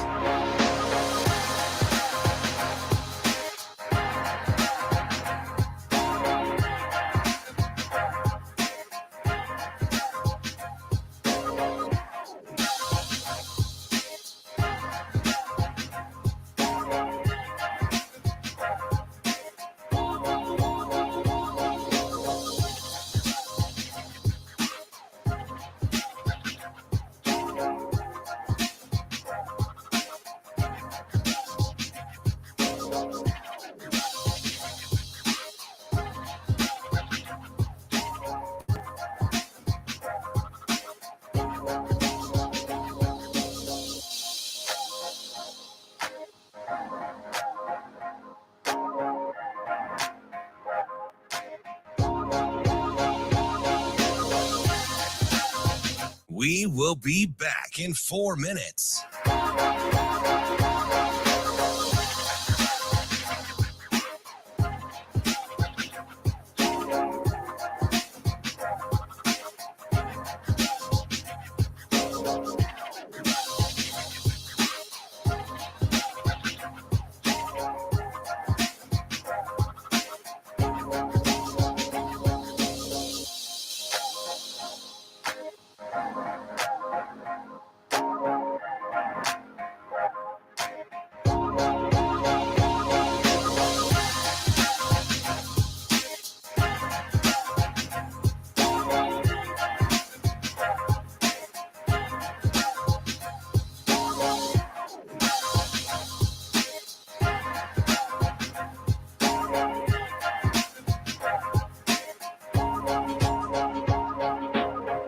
We will be back in 3 minutes.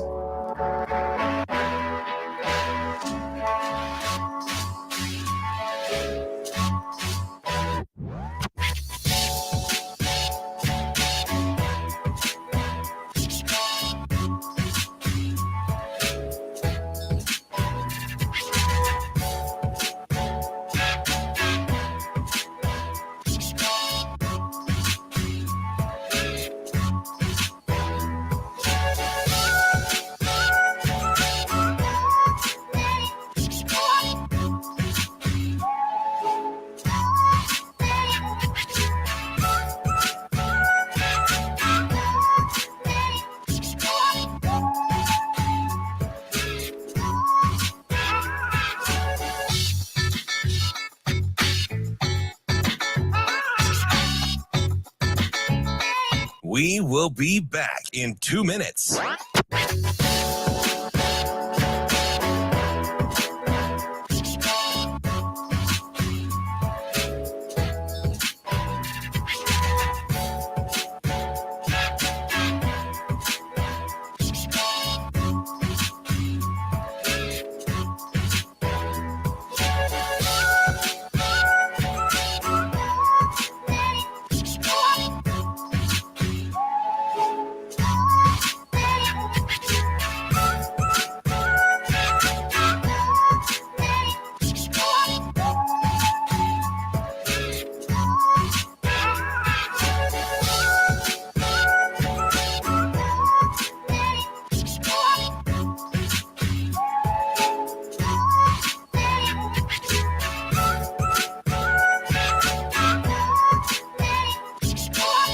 We will be back in 1 minute.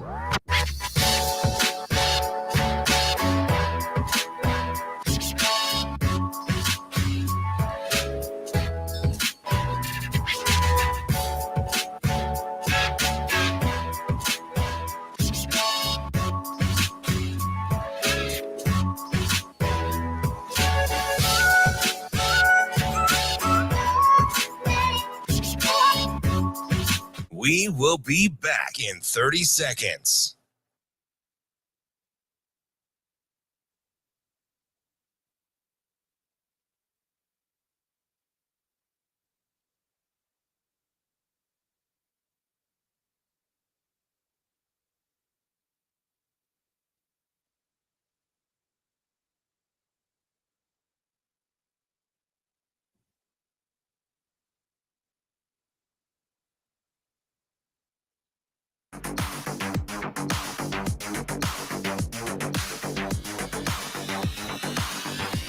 Hurrdat Sports presents the Damon Benning Show with Ravi Lulla.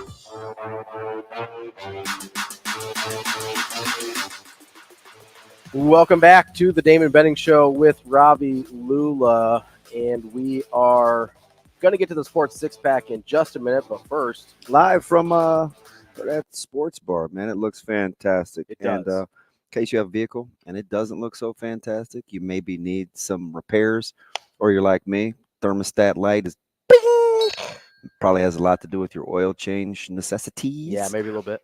Visit Dingman's Collision. You can easy, super friendly, accessible website. You can see the fam right there, dead square center at dingmans.com. Great locations, family owned and operated. And listen, their give back programs for what you can, you actually get to put a little pebble in the jar. You get to pick. Yeah. See, I've been there a couple of times, right? Where it's just like, okay. My guy knows. Yeah. What would you? So these are our give back programs that we're focusing on this month. Would you like to pick one? I was like, well, yes, I would. So portions of what we pay, Dingman's, goes to the community, which is always my favorite. So make sure you check out Dingman's Collision Center. It's just a weird deal. We just kind of have to ignore it. Hopefully, I mean, yeah, it's like Daniel-san. You just have to focus. Before we get to the sports six-pack, So annoying. Did want to read some somewhat breaking news for Nebraska football. Tight end Eric Gilbert. This is from Caleb Henry. He's at KLIN. We like Caleb. He works with Jack Mitchell down there as well. This is from his Twitter account. Just released from LPD. Husker tight end Eric Gilbert arrested this morning for burglary at SJ's Liquor and Vape Shop. Value of items stolen was $1,672.07, which means he's in a bad range in terms of what charges are. That is, you've crossed the threshold there. Yeah. You cross $1,000, you're in some trouble. Variety of items stolen, including vape products, Delta 8 cigars, and lighters. So if we hear any more on that, we will keep you up to date. But that is what we know about Eric Gilbert so far. Obviously, hadn't heard about his waiver, but I imagine that is a moot point now. Yeah, there's no question. It's something. It just seems like it was always something with him. Yeah, even before he got here, right? I mean, well, that and while he was here, yes. right? Like just. But if you look at kind of his career getting to this point, he's one of those guys that there's always been something, right? And I'm not saying he's a bad kid. I don't know him. I don't know anything about his personal situation, stuff like that. But obviously, this is probably submarining any chance he had of playing, even if he got the waiver. And some of these things just hit me different, just because I wish. And listen, I get this as part of the maturation process, but I just wish there's such a good combination of support staff and coaches that actually care about young people as the essence of what they do. Where if you're having some of these issues, like this is the ideal staff. They're there to help. You have all the help you can possibly want. It is the ideal staff. Yeah. Omar Hale's a guy that kind of oversees player relations, has a lot of experience in terms of bouncing back and understanding Coach Rhule. He's built his staff that way. You have, I call them essential staff, but non-essential football staff. Right. His support teams, the support staff, are there for situations like this. Which is why the Betts news was disappointing, tough on me, because listen, Coach Rhule told him, he said, listen, if you were my son, I wouldn't let you quit. Yeah. And that just hit me different. I'm like, okay, see, this is a guy that's practicing what he's preaching. And he thinks about it in those terms, right? That's a whole different deal. He's looked, it's just straight face. He said, and it hurt to hear, because I believed him with all sincerity. He said, I wish he would just trust me. Yeah, because it seemed like it hurt him.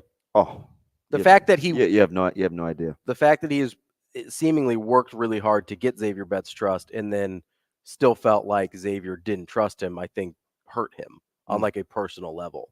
And so you're right. Obviously this Eric Gilbert situation is very different, but if you're going to be successful, I feel like Coach Rhule has eliminated a lot of the obstacles that guys face other places that keep them from being successful. And so, listen, there's some people that you can't help unless they want to be helped. And, I don't know. Like I said, I don't know Eric Gilbert as a person, but obviously this was a situation that Matt Rhule couldn't have prevented. It is. Some guys do things that they're stupid things. It was a stupid thing to do. There's really no other way to put it. One of my buddies, law enforcement, he's right. The distinction between shoplifting and burglary is 1,000, right? No, the dollar figure doesn't matter in a burglary. In shoplifting, it may come into play. Okay. But burglary, and I'm surprised he's not chasing his kid around. He's doing big things at the high school level. But Sean says dollar amount doesn't matter when it comes to burglary. Gotcha. It's a felony no matter what amount was stolen when you break in anywhere to steal anything. The dollar amount only affects simple theft charges like shoplifting and theft by unlawful taking. So burglaries, you break into something. Yeah. Okay. Yeah. So he's in hot water regardless. Yeah. Well, that's obviously disappointing. But if you want your glass half full, he wasn't playing anyway. I don't mean that to be lighthearted. No, but it's disappointing But it's very disappointing on a personal level. for the person, right? As a Nebraska football fan, it probably doesn't make a hill of beans worth of difference because I don't. Yeah, think you're not going from 7 to 5 wins now. Yeah, I don't think he was getting that waiver regardless. So, from a football standpoint, doesn't really move the needle. From a personal standpoint, you would have hoped for better, obviously. Real quick, let's get started on the sports six pack. I don't even see that as really a distraction. No, I mean, no. Do you? Because he hasn't really been, I can't imagine, part of what they were planning for. Yeah. So, let's, Shane, let's get started on the sports six pack. We'll carry it over in the next segment. Time now for the Sports Six Pack, presented by Zipline Brewing Company, makers of Dear Old Nebraska Brew, the official beer of Nebraska alumni. Shane, Dear Old Nebraska Brew, that's even one you could handle. Make sure you go out and check out Zipline Downtown Omaha Tap Room across the street from TD Ameritrade Park, a block from CHI Health Center, right between Slowdown and Film Streams. They also have the Beer Lounge out west at 3808 South 203rd Plaza. And don't forget about the Beer Hall in South Lincoln as well. All sorts of places you can enjoy a delicious Dear Old Nebraska brew. You know who loves Zipline? Who's that? That hater, Oklahoma Tyler. Listen, that Dear Old Nebraska brew is pretty tasty. Yeah, he's a big Sounds Colts like guy, him and I should hang out. Yeah. Yeah, why don't you crack one of those You open guys for can us, day Shane? drink together, Shane. Crack one open. Question number 1. Cam Rising is listed as the starter in Utah's initial depth chart. If Rising is healthy, what is Utah's ceiling this season? Wow, fresh off the ACL injury, we've already seen it affect one of our very own with a guy like Nick Henrich. Mm-hmm. No black shirt, by the way, for Nick. Yeah, I think we might get to that later. Okay, you call that a tease? Yeah, a little radio tease. Because that was kind of your hesitation with Utah before was I'm still a little concerned about his mobility early, but the fact that he is playing and he's such a gutty gamer. He's a gamer. He's Anthony Rizak. He is. That dude is a gamer. That's who I compare Rizak to. Not to talk about Anthony again for the 13th time this morning, but I still think that's an 8-win team. But I am happy he's playing. If he was healthy, it'd be completely different. What's your ceiling if he was healthy? They could get to double. They could win the Pac-12. If he was 100% healthy, they could win or the Pac-12. is, I think they can get to the playoff. Yeah. Whittingham says this is his best team. Whittingham is one of my favorite coaches. He's a great coach. He's so good at what he does. He is a great coach. Incredible at what he does. Yeah. They definitely could win the Pac-12. Yeah, for sure. Especially if SC doesn't get better defensively. Yeah, I mean, they beat him up last year. Yeah. Shayna, let's get number 2. Question number 2. Which Big Ten transfer quarterback are you selling on? Ooh. Like, which one are you out That's on? a good one. There's a lot to choose from. That's a really good question. Do you want me to go first? Do you need a minute? No. Okay. Because he's not healthy right now, even though I think he and Hudson Card would have made the biggest difference, I will sell on McNamara. See, that was my sell too, but it was less to do with the injury and more to do with I still don't think Brian Ferentz is very good at what he does. I actually think if McNamara is healthy and I think functional, he helps. He definitely helps that football team. But I don't because know, I think he's a good quarterback. But I don't know how good the offense can be because I think in general there's limitations there outside of McNamara. Do you know what I was gonna sell on? Who's that? It's gonna surprise you. Who? Tanner Mordecai. Ooh, I'm not sure there either. I'm not all in either. All right, although I do like Wisconsin, it's more about their surrounding pieces. More sports six pack coming up next on Benning and Lula. The show will be back in 4 minutes.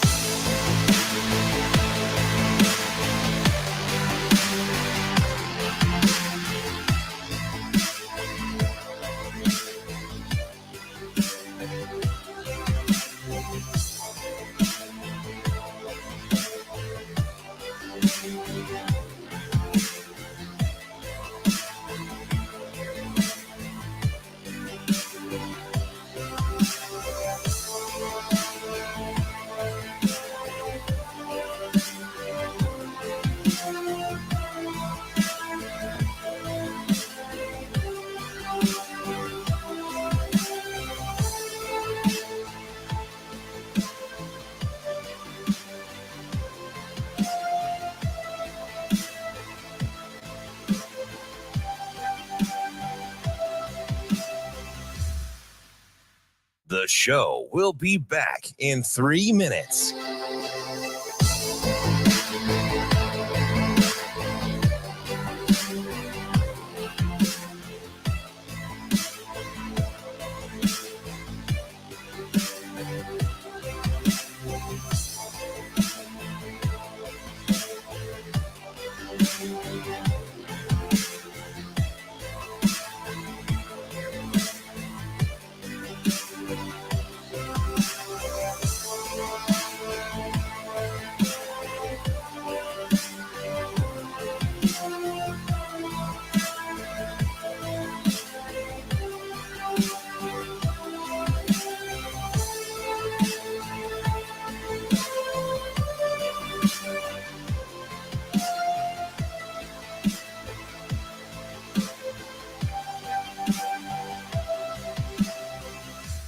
The show will be back in 2 minutes.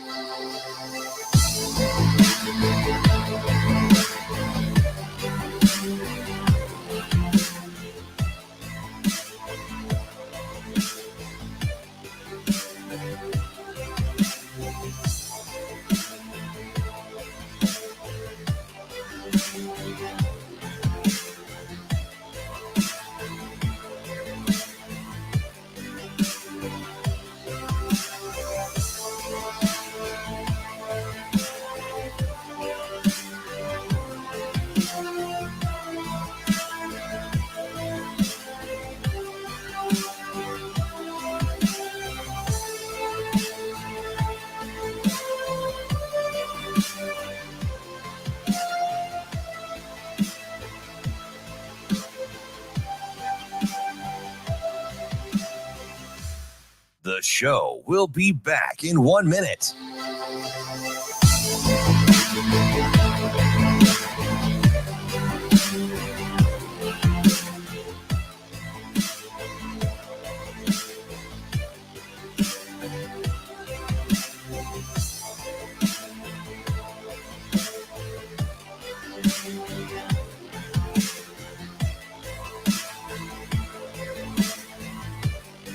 The show will be back in 30 seconds.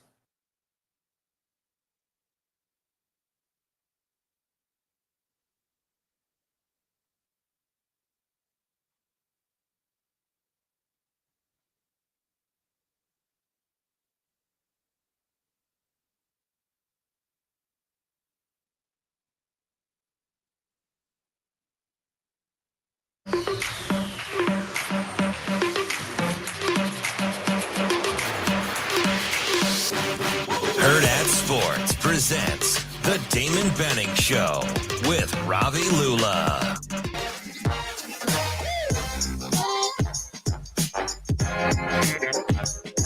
Welcome back to the Damon Benning Show with Ravi Lulla. We are in the middle of our Zipline Sports six-pack. Shano, let's keep it cracking. Okay, give me a second here. Okay, I'm going to give you a second. So my guy Mike, he said hopefully he takes it one step further. Hopefully this wasn't centered around the potential ruling and it pushed Arik over the edge. Which I hope that wasn't the case, but it would make sense. Sometimes desperate times call for desperate measures. And if you felt desperate, when you lose hope, man, I've said this 100 times, when there is no hope, the consequences don't matter. Right. Yeah, if you already feel like you're at rock bottom, then now what I don't consequences. I'm not confirming or denying. Yeah. He's Or asking, condoning. He's asking if that was potentially the case, but it does bring up an interesting point about, emotional and mental health, which I think was clearly something that he was fighting. For sure, yeah, and it's a fair point. It's just something hopefully that wasn't a factor, but I'm sure we'll find out sooner or later. It's like most things. I'm sure it's something that he'll approach in his presser. Yeah, I would guess so. Yeah, he's pretty forthright. All right, Shane, let's keep going on the 6-pack. I'm on number 3, right? Yes, sir. Question number 3. I tell our little league team, Shane, if not little league, I tell our youth football team, if you can count to 3, you can play in our defense. So if you can count to 3, you can produce our show. He's got to count to 6 here. So. My back pedal isn't very good. Yeah, you got to flip those hips. I could teach you to retreat. A lot of guys don't use the back pedal anymore. Oh, really? Yeah. Which is more likely, Brock Purdy really is the type of guy he showed last year, or Russell Wilson returns to previous form? Gosh, I actually think both things are true. Really? I think Purdy is a very functional NFL quarterback and will only get better.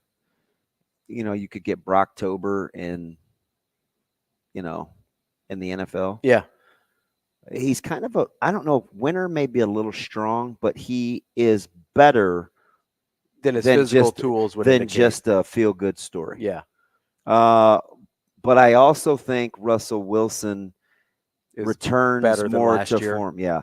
Not like so MVP candidate, Denver, but listen, Denver scares me a little bit if I'm a Chiefs fan. You can poo-poo it. But Sean Payton knows what he's doing. Get the deal done, although he's just Mike McCarthy 2.0, really. I mean, record-wise. Yeah, he really is. Missing the Super Bowl, but same winning percentage. No, Peyton and McCarthy both have a Super Bowl. Oh yeah, they do. That's right. Yeah. They both have exactly one. They're the same. They're the same. They're guy. very close. Yeah. So that's okay. And Peyton gets a lot of love, and that's cool because he is kind of a quarterback guru whisperer a little bit. But I think Denver's dangerous. They have a fantastic roster. Is really good. They've got a really, really good defense. They petered down the stretch last year. I think emotionally they broke down. Yeah. I think they realized Wilson wasn't going to give them what they needed. It was not a good last month for them. Yeah. But Denver's a team, much like the Steelers, I think are better than the experts think. So you're buying both Purdy and Russ. I'm buying both. All right. What's next? Question number 4. Can USC play enough defense to be a legit national title contender? God, they're so talented, aren't they? Because that's the X factor, right? Because their offense is otherworldly, just like every Lincoln Riley offense we've ever seen. Caleb Williams might be the best quarterback he's ever had. Is that fair? Is that too aggressive? No, I'm vibing with you. I think I like him better than Baker. I like him better than Kyler. Offense is not going to be a problem. They've got playmakers all over the place. That 5-star kid whose name is currently escaping me, that was Branch? already tearing stuff up. Yeah. In week 0. The defense, obviously a concern. Are we there yet on Alex Grinch? Maybe not be good. Might not be good at this. So they put all those guys on the move and they try to gap you out. You have to be disciplined. And they got a bunch of transfers to try and help them out. They got Bear Alexander. I mean, he's a good coordinator, I think. His guys are too light in the britches. Yeah. He needs a little bit more physicality. Will they play good enough defense? I don't think so. I don't either. I don't think so. I think there's teams like Utah. They're gonna have a hard time stopping the run. There's going to be teams like Utah that are hyper physical that are going to smack them in the mouth, and they're not going to be able to take it. Yeah, I don't really have a favorite.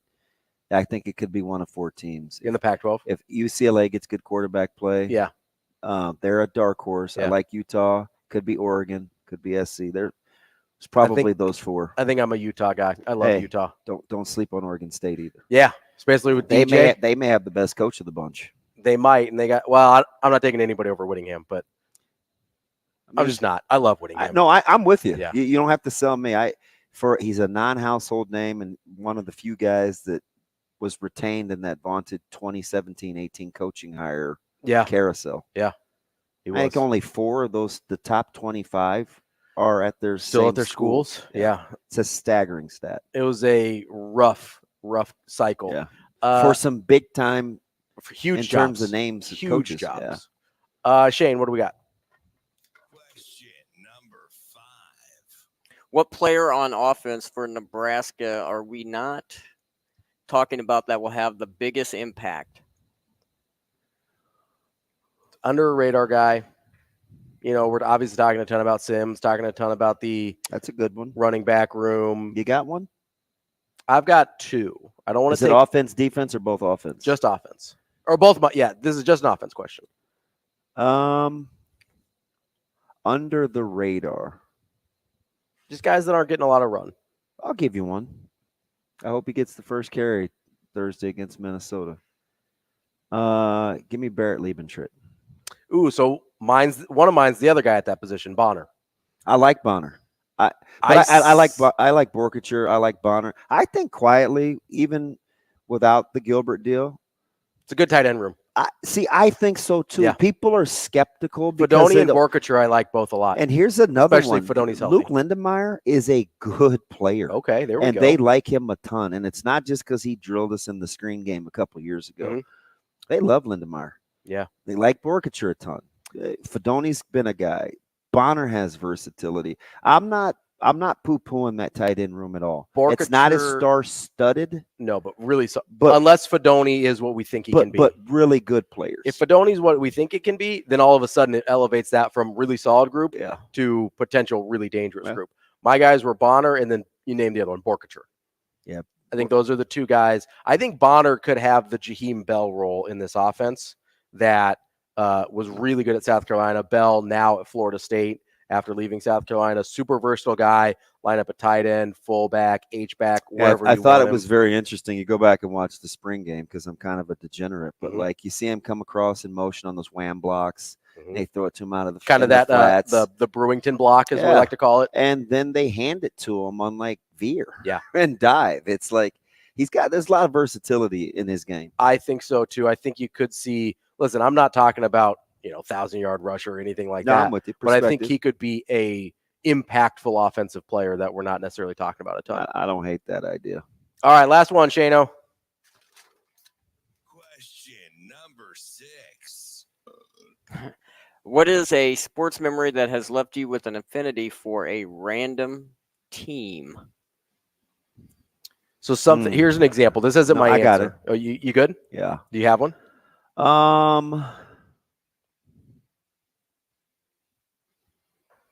Random, huh? So I'll give you an example. This is not my answer. While you're thinking, I got one. You got it? All right. Yeah, because I don't cheer for the team, even though I'm. But you kind of like them. I mean, I'm American. Yeah. So the Women's World Cup. Okay. With Brandi Chastain. Oh yeah, sure. What is that? 99? Iconic moment. Yeah. My ex-wife was actually playing in that World Cup, so I was kind of low-key cheering for Canada. Yeah, sure. But that's probably the moment that I can think of because I'm not nothing against the women's national team, but you're not like plugged in. But yeah, normally. But that got my attention, and it's kept it. Sure. Yeah. That's a good one. The one that came to mind for me was the 95 ALDS with the Mariners Yankees. Just having, because I'm a Red Sox fan, right? But I always kind of like the Mariners. Yeah. And part of it's Griffey growing up. That's weird. Why? Because I have them playing in the World Series. Right. That's why they're currently in first place. That's why when you said that, I was Braves, Mariners, come on down, baby. The Mariners are on a heater right now, but I have this image of Ken Griffey Jr. scoring from first to home on that Edgar Martinez double to knock the Yankees out of the playoffs. And that's one of my favorite sports moments, period. Full disclosure. Yeah.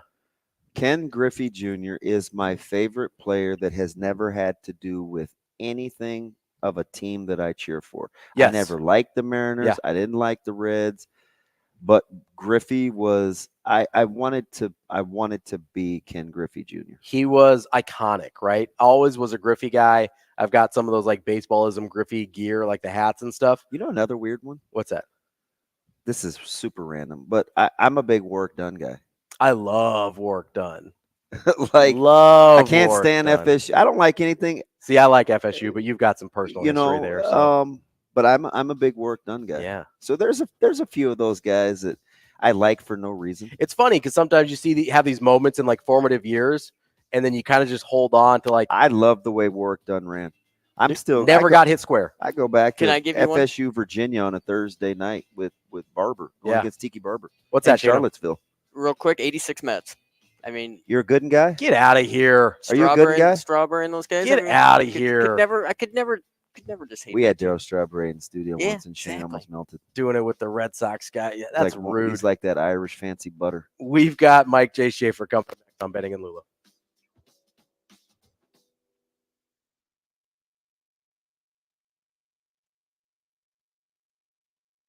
We will be back in 4 minutes.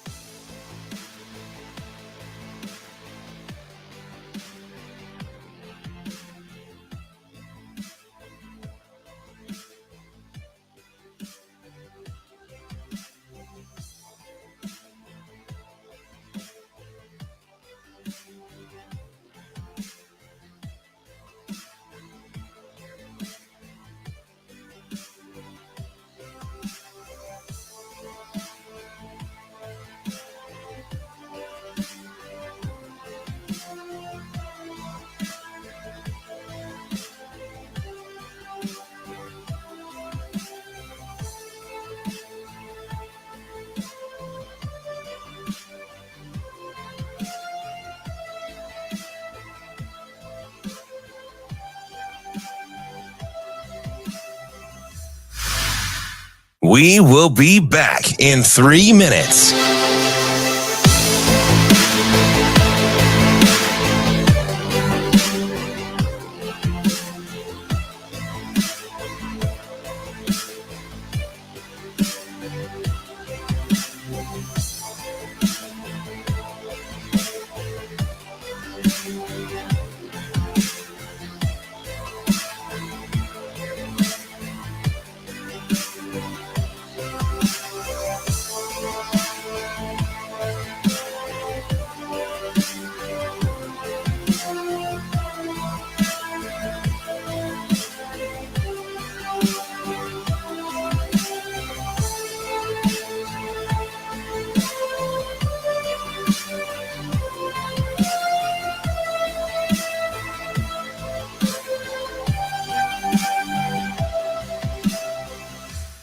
We will be back in 2 minutes.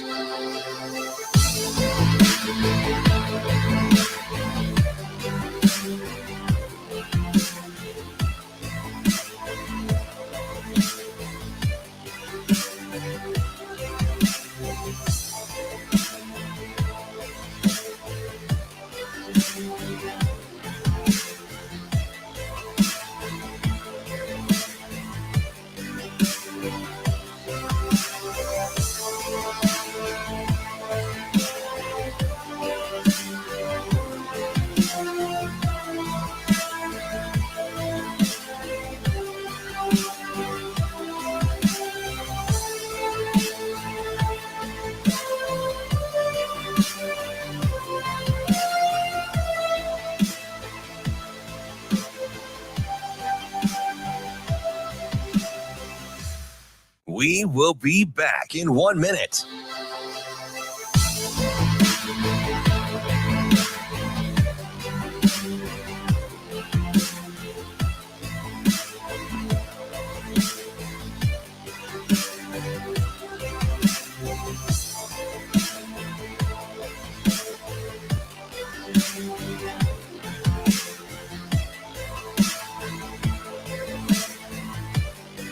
We will be back in 30 seconds.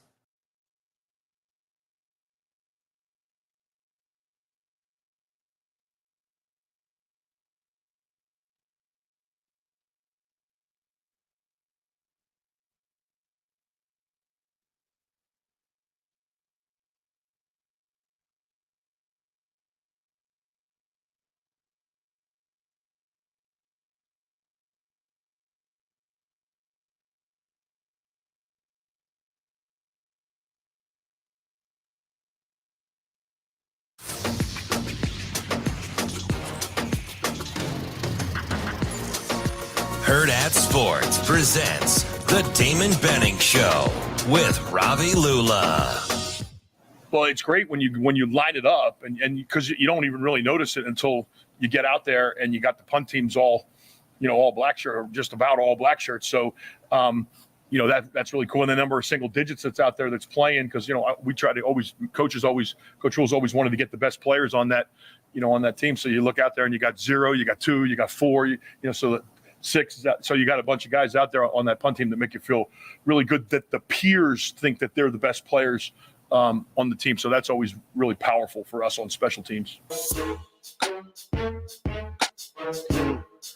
Welcome back to the Damon Benning Show with Ravi Lulla. Still waiting on our guy Mike J. Schaefer from Husker 24/7. Catching up on some of the YouTube comments. Travis with our USC talk from the Sports Six Pack says, "Here's my daily message that Alex Grinch is trash and USC is going to learn next season if he's still the DC." Our friend college football professor says, "Go Beavs." I'm there. A lot of people are. A lot of smart people are high on Oregon State. Keep an eye on Oregon with State. DJ Uyunglele. I always feel like I throw an extra syllable in there, but I think I got Ungalele. it right. Ungalele? Yeah. Shoot. You know who would know about that? Who? Mike J. Schaefer. Oh, we got Mike J. Oh, I appreciate Mike J. Schaefer for joining us today here on the Damon Benning Show with Ravi Lulla. Schaefer, how are you? I'm good, but I think Shane has too much confidence in my ability to say DJ Uyungalele. So I am throwing an extra syllable in there. I don't know how to say it. Don't ask me. I'm just gonna be like, yeah, DJ, the quarterback. That's kind of what I did yesterday. I was gonna try and say it, and then I pulled the ripcord at the last second. I bailed out on it, but we're gonna try and get it right. Yeah, when I know a name and I know I can just like Ethan Calicomanis, I can just say that. That's not a problem. Other Nailed people it. like they struggle with it. But if it's a name that I know I'm going to struggle with, I'm going to just stop short. I'm going to talk around it. I'm going to That's how I am. Hey, so where was that yesterday? I was telling Robbie how you dropped a couple of misplaced expletives on me, and he couldn't believe that a guy as nice as I'm Mike a colorful character. Isn't that what you say? Yes. Colorful. I think I like colorful that. Character. Colorful character. Mike J was fired up yesterday. Hey, so Schaefer, obviously with the Gilbert news breaking, we'll panic. I always like context and perspective. I actually like Nebraska's tight end room with Fedoni and Borkature. I'm a big Luke Lindenmeyer guy. I like Janarian Bonner, his versatility. Liebentritt can help out. We'll see what happens with Applegate as he's kind of showing some flashes. What say you about the development in that room? I wasn't planning on Gilbert playing for Nebraska at any point. I don't know if it was this show. It might have been this show a couple of weeks ago where I was like, what happens if he doesn't get the waiver? I don't think he'll ever play for Nebraska. And, we're at the point where he's not going to play for Nebraska, and we don't even know about the waiver. And it doesn't look like it was going to go Nebraska's way anyways with the waiver. So it was trending in the wrong direction with a couple of the dual school transfer guys so far around the country. But to kind of what you were saying there at the beginning, like I have a lot of Nate Borkircher stock. Like I think he might be Nebraska's best tight end. And I'm excited to see what Thomas Fedoni can do as well. I think that's a good pairing. I mean, I think those are two guys that you can utilize on the field in ways to put different athletes out there to stress defenses in different ways. So I like the pairing of Borkircher Fedoni. That's not a big concern of mine. Honestly, I think the tight end room is fine. Like you mentioned, they have some decent depth, and they have some guys that do some different things that they can utilize different ways. I think Marcus Satterfield can find different ways to get the ball in those guys' hands. But it wouldn't surprise me at all if either Borkircher, who I think it'd more likely be him, or Fedoni turns into somebody that's very utilizable in the red zone. Someone that, if this team is able to run the ball a little bit, they get inside that kind of like 12-yard window into the end zone. You run some of those play action plays with the tight end. Like I like Borkircher and Fedoni in those situations. I think you need a bigger body player to be able to take up some space and can box out a defensive back if necessary. So I think they have those in those tight ends. I've never really been expecting anything of Gilbert. Even before the waiver was trending in the wrong direction, I don't know. There was something that just felt off about it. And so it's easy to say that now, but I feel like I was pretty consistent with Nate Borkircher kind of being the guy all throughout the offseason. So I don't know that it changes any outlook I have for the season or the position group. Schaefer, I'm curious with the tight ends there. Obviously, Fedoni has the physical talent that's kind of top of the room there. What are the chances in your mind that we actually see some of that potential come to fruition, or are you mostly counting on Borkircher and hoping Fedoni can fill in some of the cracks here and there? I think it's entirely possible we see the guy who is rated the number one tight end in the country. I mean, the reason we haven't seen him has been sort of out of his control. It's injuries. What has been in his control, his attitude and effort. You hear Matt Rhule speak really highly of how Thomas Fedoni's really attacked things. You hear Josh Martin talk about how this is a guy that since he's been at Nebraska, all you've seen Thomas Fedoni do is put in work. So he's certainly giving himself the best opportunity to go out and maximize the reps that he's going to get on Thursday. And I think we should also acknowledge it's probably going to be a bit of an emotional day for Thomas Fedoni. Like this is a guy that hasn't played college football, that has clearly the driven player that he is, wants to go out there and prove that he is as good as he was as a recruit. And so I don't know that he's a guy that I would bet against. In any situation. But I also, just kind of like Gabe Ervin and everybody else, I kind of need to see it a little bit. And I want to see what it looks like, because what I saw in high school was the best athlete on the field playing wide receiver, didn't really ever have to block anybody. That's not what he's going to be doing as a tight end at Nebraska. He's going to have to play a little inline. He's going to have to be able to move some defensive backs and help seal the edge and all of these different things. So, but he could also be a valuable resource for them as a pass catcher, something that this team certainly could use, especially early on against Minnesota and some of these teams. Schaefer, we're going to do this tomorrow, Ravi and I, as we kind of get preview heavy with Minnesota. I've given him 3 categories. Okay. Oh. Show, and it will tell. Oh, is this like Jeopardy style? Like you got little fancy names and everything? You don't have to answer in the form of a question. Oh, that's good, because I screwed that up. You can put a player or players in this category. Okay, so show, and it will tell.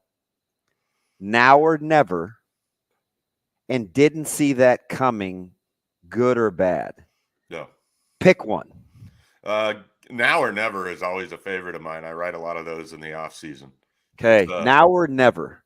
Yeah. Who's a player that you have on the clock as somebody that's primed, and if it doesn't happen now, it probably isn't going to? I'll give you one on each side of the ball, including like someone that you and I were just talking about yesterday on the phone. We'll start with that one. If Nick Henrich doesn't really cash in this year, he's going to get passed up in that linebacker room, and he's going to get passed up probably for guys who are a little bit better athletically. Even though I still want to believe the guy I watched play at Omaha, Burke, is out there. The guy that wasn't he basically something?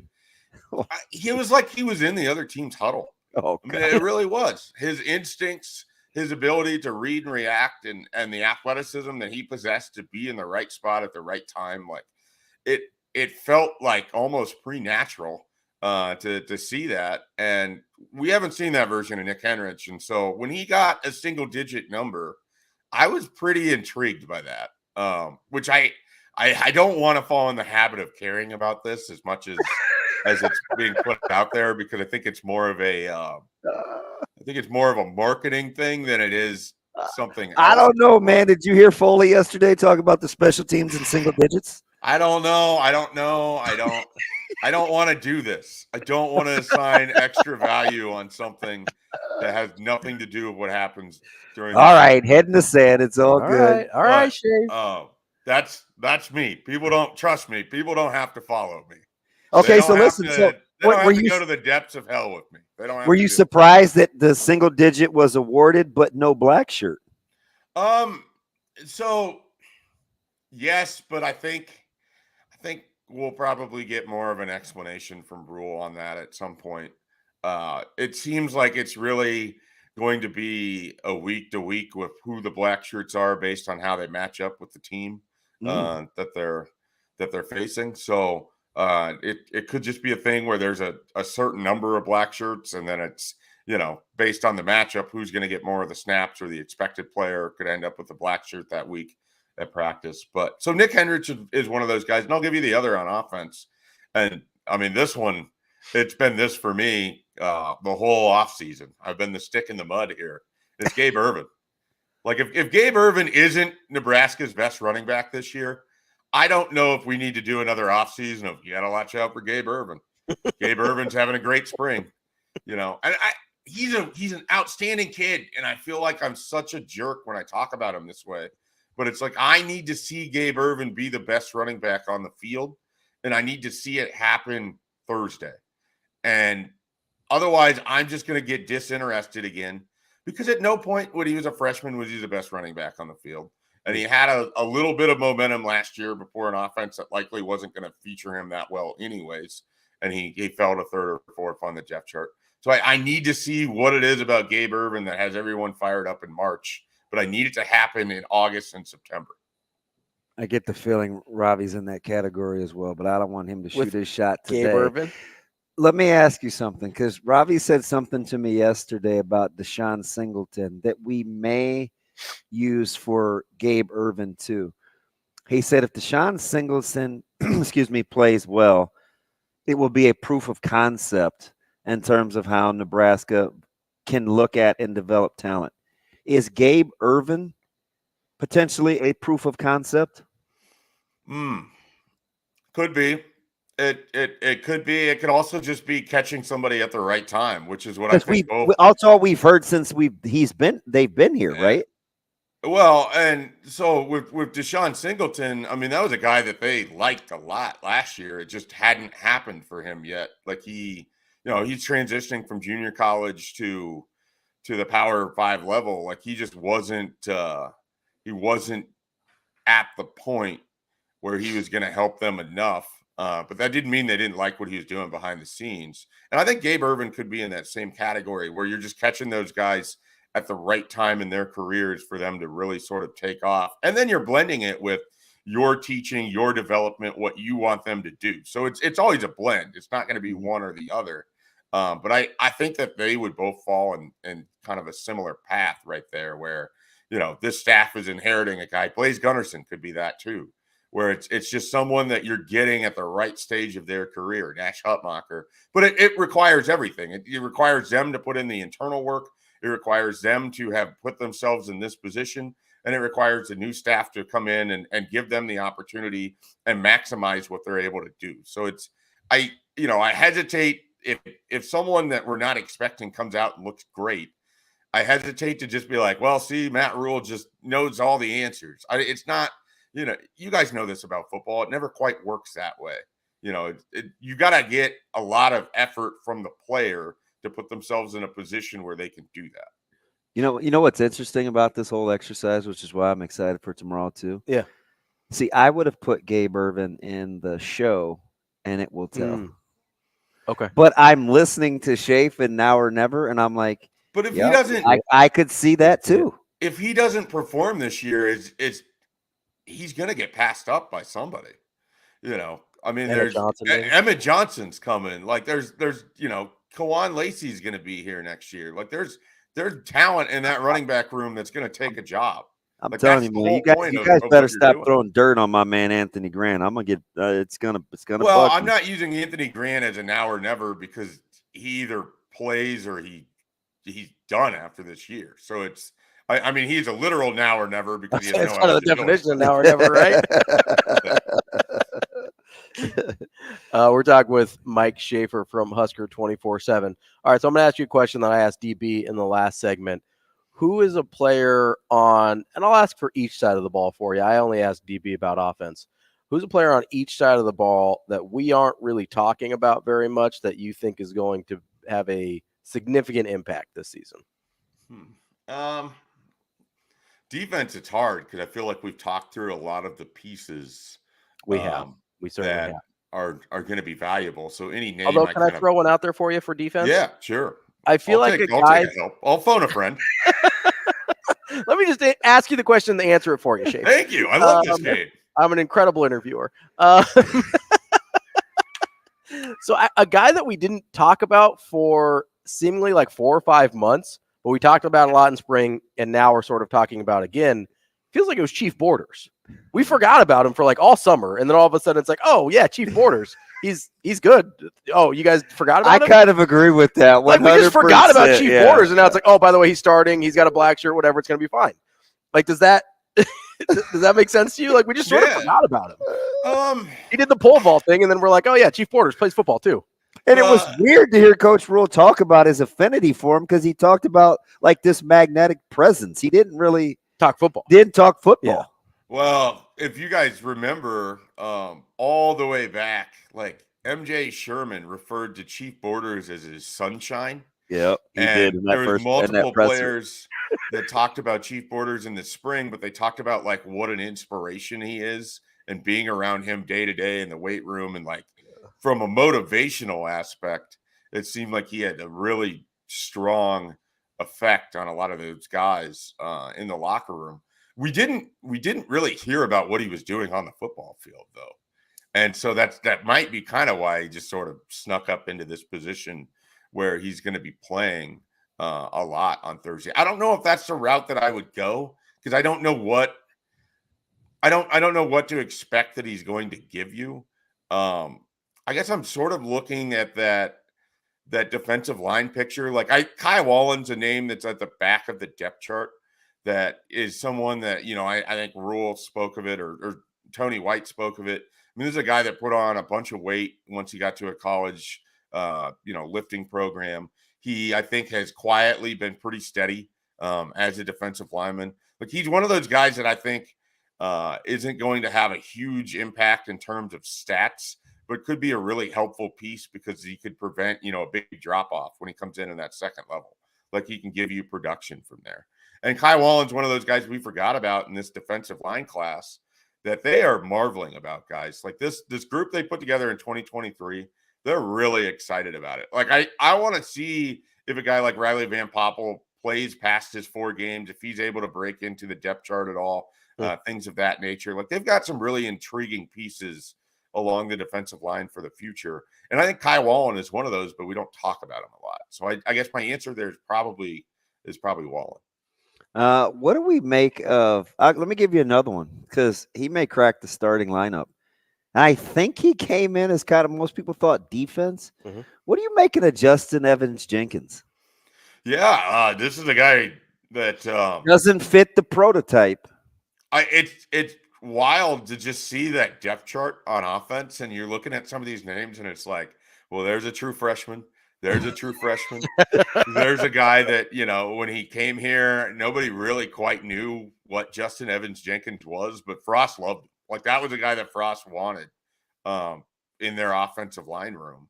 And it seems like Matt Rhule has inherited that affinity for Justin Evans Jenkins. Like this might be a guy who is a future starting offensive lineman for him that I wouldn't have considered saying that going into the spring of this past March. So he's certainly a guy that I think has turned some heads and has earned some attention. I know recruits, they use him for when they bring in some offensive line recruits. I know he was a host for like Caleb Pyfrom and a handful of other guys. And it seems like he's pretty high in their internal, view over there. And if there's an injury or two, Ben Scott has to be moved out of there. I wonder if we're not going to see Justin Evans Jenkins move in at that center spot. I'm just happy to see. I called it surefire. I said he'd be a starter in 2 years. I don't know if I'll be right about that, but you talk about freshmen. How about Sam Sledge? Yeah. That's one guy I love. I thought he was a center of the future. I thought he would just take over right after Ben Scott. You get Sam Sledge. I mean, that was, for my money, that was the best offensive line get they had in last year's class, and the one that I thought was going to be the quickest to playing time. So his name being on there, not a big shock, but that internal, the interior offensive line, like there's some interesting pieces in there, and then they're bringing in this big offensive line class. They got some other guys they want as well. Schaefer, we're going to put your feet to the fire here a little bit. I'd like to get a season record prediction out of you, and I'd like to get a prediction for the Minnesota game as well. All right. So this is how it's going to work. Okay. I have two predictions, and they're Let's do based it. entirely on the Minnesota game. So we'll start with that one. Okay. I think Nebraska beats Minnesota 17-14 on Thursday. Okay. Got a low score scoring game. Love I it. think there's a lot of field position punting, run the clock from both teams as they try to figure out their offense. Game ball goes to Buschini. It could be a game ball goes to Buschini type of game. And so because of that, I have Nebraska at 7-5. Now, if they lose that Minnesota game, 6-6. So that's kind of like my toss-up game. Okay. So I like Nebraska to start off pretty well this year. If they're able to get by Minnesota, I could see them at 4-0. And then I think it gets kind of tough with that Michigan-Illinois run in there. I think October could be tricky for them. But I think this team's going to a bowl game. I don't think it's going to be a great bowl game, but I think they're going to have some success this year. Listen, when you've been in a drought, all bowl games are great bowl games. I don't know. If you ask the folks at Husker 24/7 about open air press box in New York City a couple days after Christmas, you get a lot of tears. Not me, because I won't be on that trip, but the two that would, they don't love it. Hey, Schaefer, let me get you out of here on this. Do you get the sense, and maybe not so much now that the game is here, but are we conceding Minnesota to look ahead to Colorado? I'm not. I mean, Do you get that? Do you get that feel? I can't imagine the idea of conceding this game. I mean, like, Colorado is Colorado. Like, the Dion thing, that's all going to be there. Minnesota is a team that has kind of like pulled your pants down, beaten you up, taken your lunch money, has kind of like mocked you these last couple years. If you're a player, can't put my arms down. Yeah, if you're a player in Nebraska's locker room and you've been in this program for a couple years, Minnesota should be one of those teams that you want to come out and physically take it to, because you haven't been able to do that for several years, and you have some ugly, disheartening losses to this program. Mm-hmm. If you are looking past Minnesota and you're inside the walls of that stadium, what in the hell are you doing? Day by day. Seriously. It's right there on outside the stadium, day by day. Yeah, We're getting ready for Minnesota. Oh, if fans are looking past it, I'm baffled by that too. But if there's a player or a coach that's like sneaking a peek at what Colorado has going on, man, you have missed the forest through the trees, I guess. That is our friend Mike J. Schaefer from Husker 24/7, who will not be freezing in the open air press box at the Pinstripe Bowl come December. Smart man I am. We appreciate your time as always, Schaefer. We'll talk to you next Have a good week. one, guys. Thanks, Schaefer. That's our friend, that dude. Mike J. Schaefer. We've also got some friends over at the Omaha Storm Chasers. They are back in action tonight against the Louisville Bats, 6:35 first pitch. Get on out there to Werner Park and say hi to our guy, Marty Cordero, out there while you're there. More of Benning and Lulla coming up next. The show will be back in 5 minutes.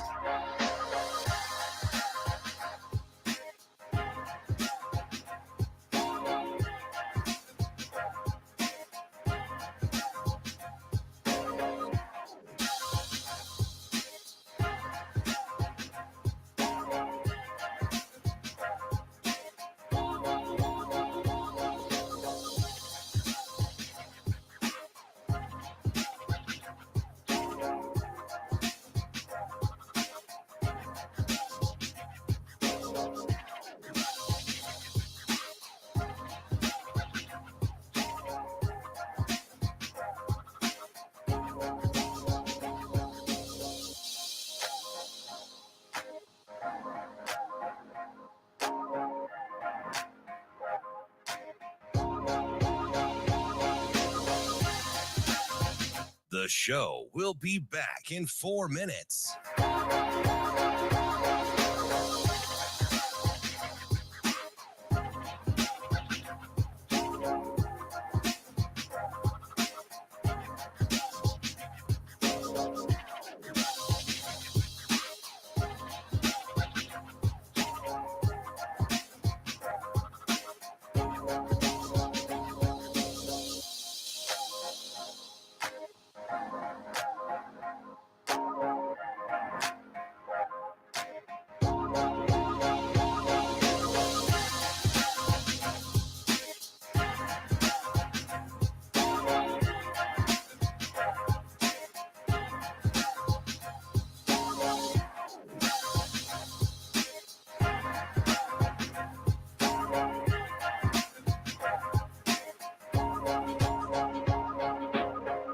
The show will be back in 3 minutes.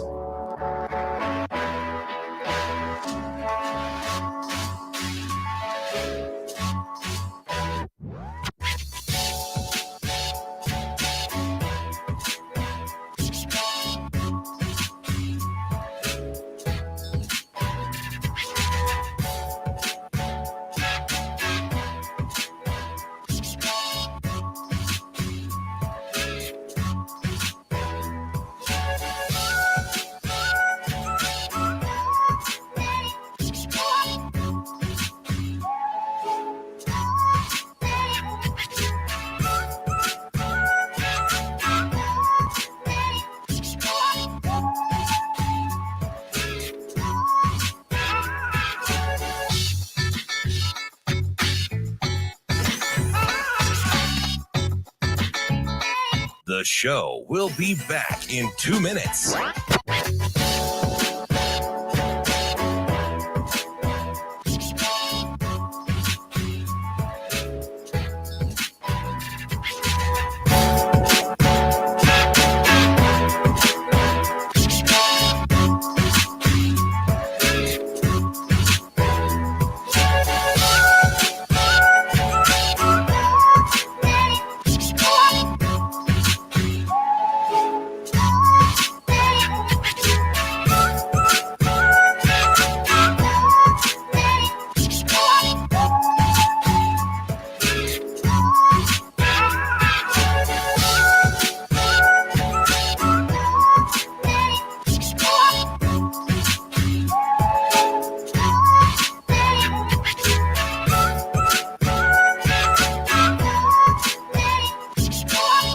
The show will be back in 1 minute.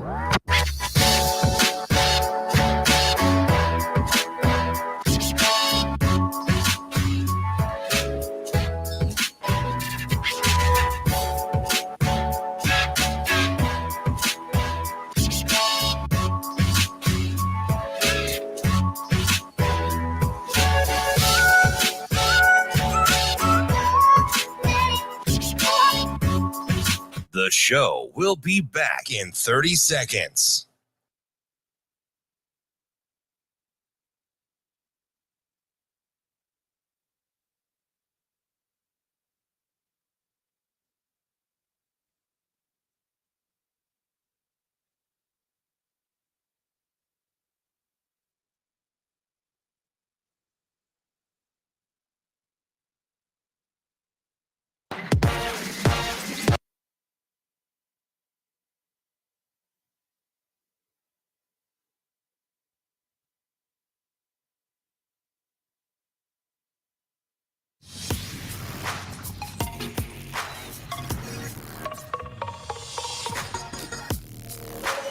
Hurrdat Sports presents the Damon Benning Show with Ravi Lulla. Yeah, I think they're anxious about this practice because we got some new stuff in, and we got, this is the first Wednesday in season practice before the game for us, right? So seeing the mistakes from yesterday's practice, I think they're anxious about today right now, and coach, starting at the top, Coach Rhule and all the coaches being able to keep that mindset of, hey, it's win this rep right now. Let's concentrate on this moment because the game, it'll be there. We're going to get on the plane and we're going to show up and we're going to kick off at that time. But right now, the game means nothing if we don't handle today right. So that is so not Coach speak. No, it's not. I'm like, that's how you got to do it, man. Welcome back to the Damon Benning Show with Ravi Lulla. Want to tell you real quick about our friends over at the Warhorse Sportsbook in Lincoln, Nebraska. It is the only casino in Nebraska where sports bets can be placed. You have to place them in person at the Warhorse Sportsbook. Plenty of kiosks, plenty of sportsbook tellers to take your wagers, or you can get the Warhorse Casino app, view the live odds, build your bets anywhere, and then go to the sports book and scan the QR code to place your wager. They've got bets on nearly every major sporting event, straight bets, parlays, props, and live in-game bets all accepted. Visit warhorsecasino.com/sportsbook or get the Warhorse Casino app for details and a full list of house rules. Warhorse Sportsbook, no bets, no glory. Speaking of our friends at Warhorse, they also sponsor our phone line where our guy Kool-Aid Steve is chiming in. Steve, what do we got today? Steve, you there, bud? What's up, buddy? Steve? Did we lose him? Do we got Steve? Shane, he is out there in the sticks. You never know. He is Yeah. Oh, there he is. Hey, Steve, can you hear us? Hey, yeah, I'm out on the water fishing, actually. Are you literally out in what is it, a lake? Yeah, Lake Francis Case. Say hi, guys. Yeah, I got two guys. We had a little fishing tournament this weekend, and I happened to luck out and win it. And I'm fishing differently than everybody else, so they wanted to come out and see how I was catching them. So I'm looking that up. That's a reservoir in South Dakota, right? Lake Francis Case. Yep, it goes from Pickstown up to Fort Randall. So, like on I-90 at Chamberlain, that's Lake Francis Case. Oh, gotcha. This looks like a pretty spot. Steve, That sounds awesome. Are you collecting fish to pay up on Damon's bet with the Nebraska-Colorado game, or what's going on?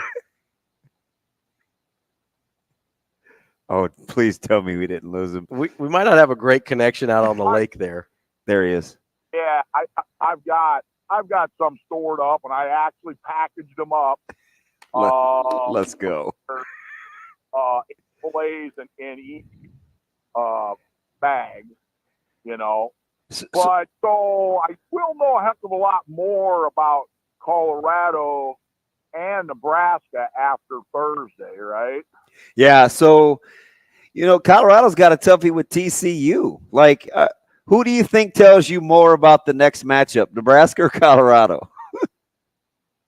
I mean, with Colorado playing TCU, maybe,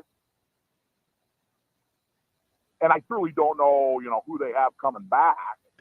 But, I think my buddy, he's a huge Colorado fan, and he said, "Oh, we're going to beat TCU," and I said, "What's the?" Oh, yeah, not a chance. I had a snag. I thought I had a fish. This dude is real-time fishing on the phone. Steve, you are wild. But I mean, so the points are 24, I think. Somewhere around there, 21, 20. It's somewhere around there.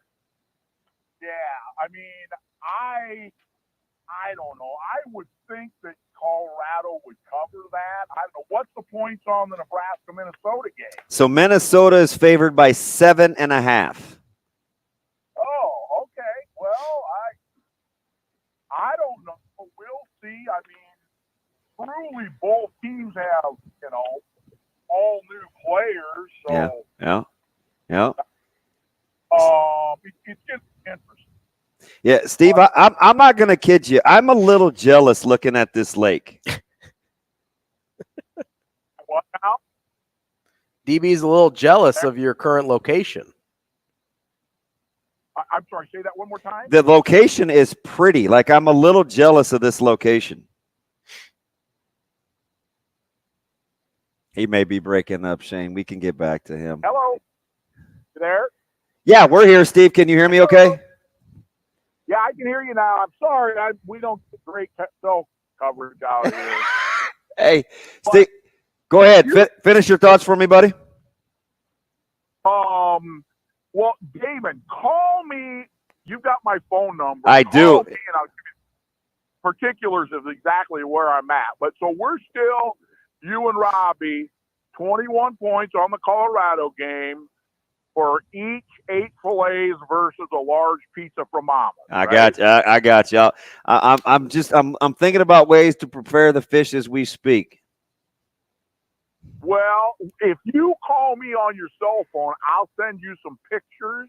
Okay. Of how I prepare mine, and I can give you the recipe and everything. You got it. A dip that I make for it, and everybody seems to really, really like it. You know, it's deep fried. But I use Rotella's breadcrumbs as my breading. Yeah, I live like 1 minute from Rotella's Bakery. I'm not kidding you, literally. Oh, okay. I appreciate you, Steve. All right, we'll talk to you after the game on Thursday then. Thanks, buddy. That is our guy, Is it really Kool-Aid hard to hear in Steve. here today, or is it just me? Hey, one more time, Coach Rhule. I can't hear you. What'd you say? Is it really hard to hear in here today, or is it just me? Yeah, that was tough. First of all, I'm gonna Did he tap that thing? Maybe he was just being quiet because he thought he needed to be quiet because he was fishing. didn't want to scare the fish. Yeah. I'm gonna. He said, "Oh, I thought I got one. I thought I got one. This dude was like real time. Nothing will ever beat Foreman calling us from the hot tub, but that one was close. we did have a guy that snuck a call from the bathroom. He's like, hey, I'm in the bathroom right now. I'm on work break." He's like whispering. I mean, we've had some doozies. We have. Well, people got to get their calls into the show. Dude, that is a pretty lake. It is. It's not bad at all. I'm not a big fishing guy. You have a boat. Yeah, but I'm more just there for the vibes. Oh my! You can vibe while gosh. fishing. You can do both. What a city statement. Oh, yeah. And I can't talk. I was in this conversation about the moon the other day. Yeah. Because we were practicing at like 5:15 and I could still see the moon. And I wasn't being serious, but I was like, man, it's crazy how you can still see the moon. Yeah. One of our coaches, he's from Kearney. And Central Nebraska. People forget. And he goes, ESPN Tri-City, shout out. I mean, deadpan straight face. We're sitting up on the field. He goes, that might be one of the dumbest things I've ever heard. I go, what? I'm kind of curious about why I can still see the moon without the sun coming up yet. He's like, you've not heard of Galileo? That is such a city statement. I was just like, dang, sorry, Zach. Well, I'm going to be honest. I don't think that's a city statement because I don't hear a lot of my country boys talking about Galileo, Zach, if we're being real here. I think it's just maybe not as much as a guy saying he has his boat and he likes to be on the water for the vibes. Well, listen, I'm out there. I like rocking the boat shoes and like the linen pants and having a cocktail. Oh my! Who are you? I'm a little bougie. What? You're being serious too. Yeah. My wife does most of the sailing because she's the one that actually knows what she's doing. Like the little circular thing, and you actually Yeah, you steer like Gilligan. Well, and do you listen to Yacht Rock while you're? Well, gotta listen to the Yacht Rock, of course. Dude, I'm not rolling anywhere with you anymore. Yeah, you are. You love me. Are we?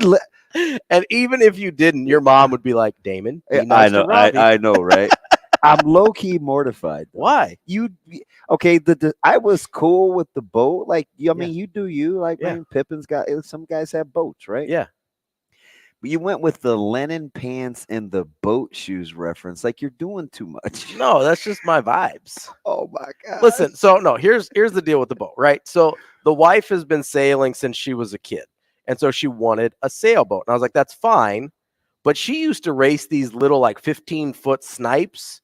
And I've been on one of those once, and they are not big people boats. Where is she from originally? So she was born in Washington State. And then she lived in Japan a lot, and then she lived in D.C. and then back in Washington State and ended up here. Realize she's a Christopher Cross fan. That's wild. Well, it's a military kid. Sailing. Yeah. Take me away. Shane, that's Christopher Cross, right? Yes. And I was like, babe, we can get a boat as long as I feel like I'm on a yacht. So we got a big sailboat, and now I'm vibing. Oh my gosh. We've got Tim May. I don't even know if we can hang out Letterman anymore. Row covering Ohio State. Up next.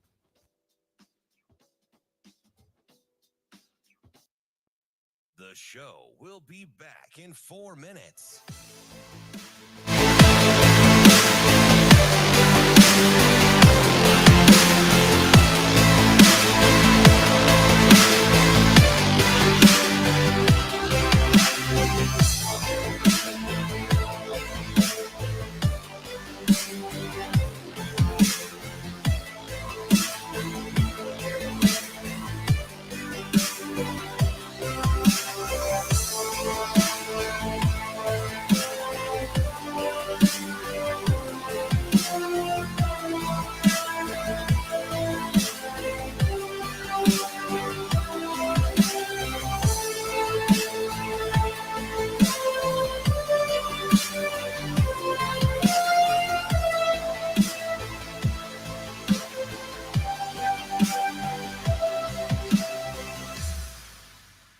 The show will be back in 3 minutes.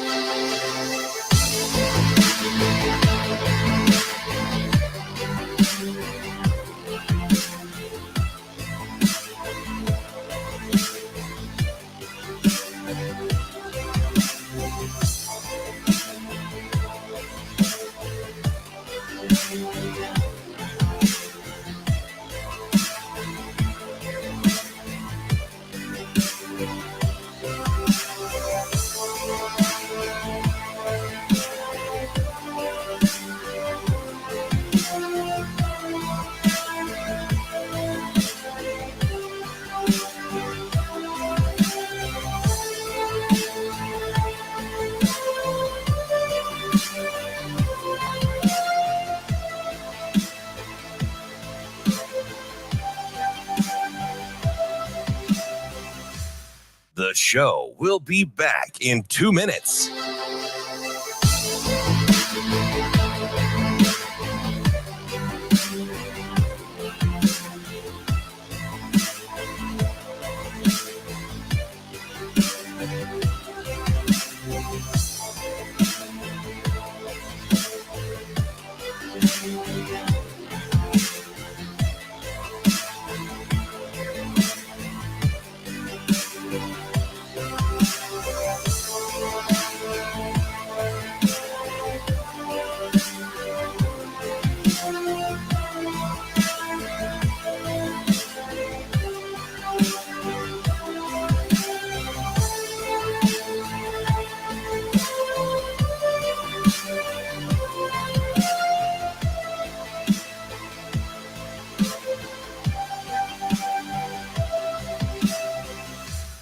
The show will be back in 1 minute.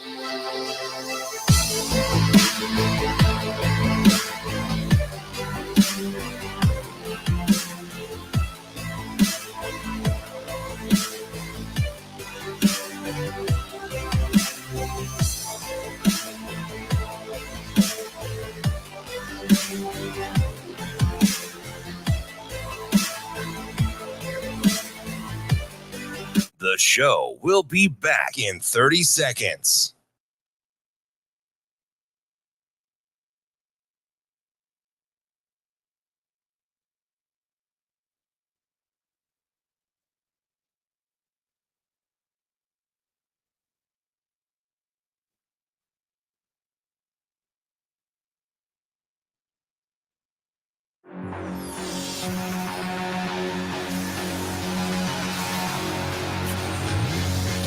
Hurrdat Sports presents The Damon Benning Show with Ravi Lulla.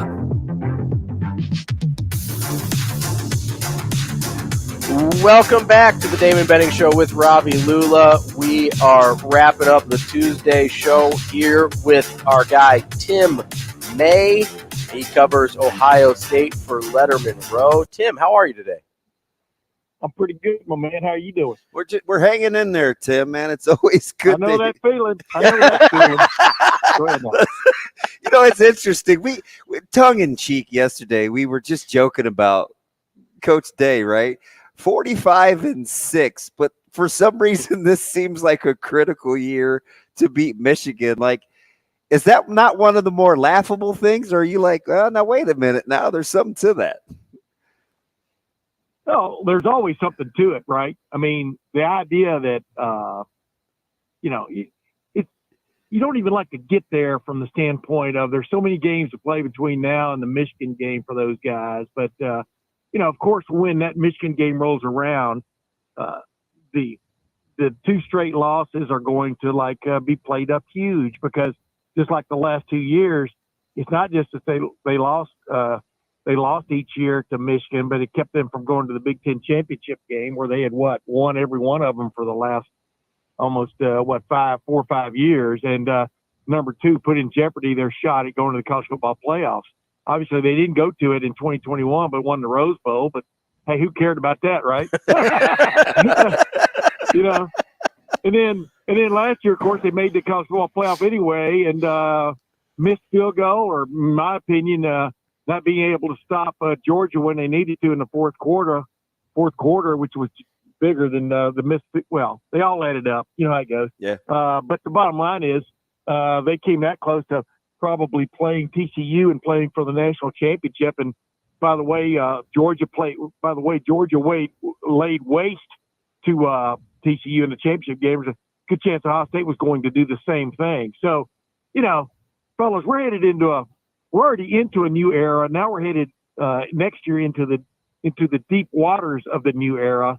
12-team playoff, a Big Ten with 18 teams and no divisions. I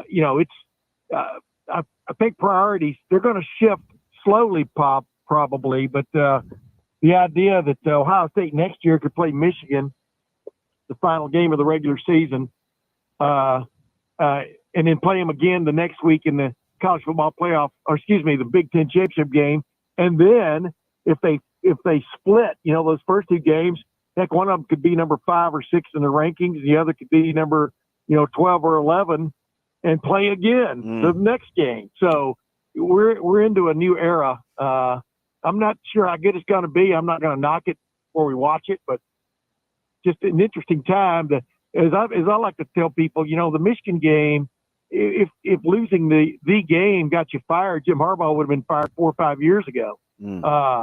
John Cooper went 2-10-1 against Michigan for Ohio State. So, Urban Meyer went undefeated against Michigan at Ohio State, and Jim Tressel only lost once. But, their two eras are ended in some weird ways. So, the Michigan game matters, but it mainly has mattered the last 2 years about who gets to play for the Big Ten championship, which is which is the reason it became important in the first place. Tim, I'm curious here with the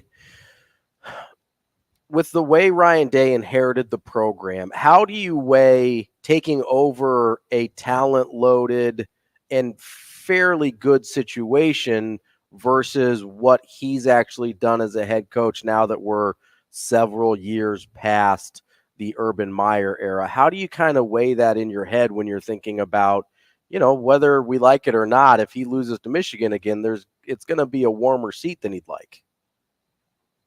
Yeah, unless they're playing for the Big Ten championship the next week. And then, it's going to be definitely warm. But like I said, the impact when you add other games after the Michigan game, it changes things. But Ohio State has never played offense in its history like it's playing offense now. Yeah, it's sick. His bugaboo obviously has been getting a defense together, whether it be the proper coordinator, the proper talent. There are all kinds of signs through spring and preseason camp that in the second year under Jim Knowles, this could be a hell of a defense if they can just keep a cap on the bottle. That's what killed them against Michigan and against Georgia finally in that fourth quarter, was giving up the big plays again. If they've got that figured out, this could be a hell of an Ohio State football team, no matter who the starting quarterback is. Yeah, something or nothing that McCord Jr. didn't seize the job, and here we are having, the wait-and-see mode between he and Brown. Yeah, but they're both 5-star prospects. Brown at one point, depending on where you look, was considered maybe the number one prospect in the country when he came out 2 years ago because, one of the reasons was Quinn Ewers reclassified to an early year. But let's say Devin Brown was number 2. These are two really talented guys, a little bit different in their own ways. Brown's probably a little more significant runner than Cal McCord is, but Cal McCord can run. Cal McCord can pass, but so can Devin Brown. Of course, that's why they recruited him. They can both pass. I'm working my way down into that wormhole. But, fellas, we haven't seen enough of practice ourselves for me to tell you one is better than the other. And evidently, neither is Ryan Day. Tim, I'm curious, in your mind, you mentioned they're both 5-star prospects. Obviously, whoever takes that starting quarterback job gets to throw to probably the best offensive player in the country in Marvin Harrison Jr. In your mind, does it really matter who the starting quarterback is? Ooh. No, I think both those guys are ultra talented. And they're going to make mistakes as first-time starters. Now, Cal McCord has started and won a game way back when he was a true freshman he relieved C.J. Stroud, or started the game against Akron like, what was it, the third game of the year when C.J. Stroud was having a shoulder problem. Of course, C.J. Stroud bounced back from that big time. But no, I mean, it's Ohio State probably has, it's not just Marvin Harrison Jr. Ohio State has the deepest wide receiver room in the country in terms of just outstanding over-the-top talent from top to bottom. And I would argue they have the deepest running back room in the country with 5 guys who have played significantly. And, almost every one of them are coming back from getting banged up in one form or fashion last year. But Trevion Henderson has his wiggle back. He didn't have it last year because he had a foot problem, which turned out to be a fracture in one of his metatarsals. And he got that fixed obviously in December, and he didn't get to play against Georgia. Mayan Williams seems to be back close to 100%. And then, they had Dallin Hayden step up as a true freshman last year. He's put on probably 10, 15 pounds, but just looks like a totally different back this year. Chip Trainum, who started the Michigan game, was a high school running back and linebacker, went to Arizona State as a running back, transferred to Ohio State as a linebacker, but middle of the year last year got moved back to running back because of some depth problems. And then you got Evan Pryor, who they had all kinds of things planned for a year ago till he tore up his knee in preseason camp, and he's back and he looks pretty close to 100%. So, just drive the sports car. That's all. Keep it off the berms, keep it out of the wall. How good do the Chambers and Steel Chambers and maybe I assume it's Carter Jr., but how good do they have to be around Eichenberg to help this defense be what they want to be, knowing that Ha and Tomalu are back playing in front?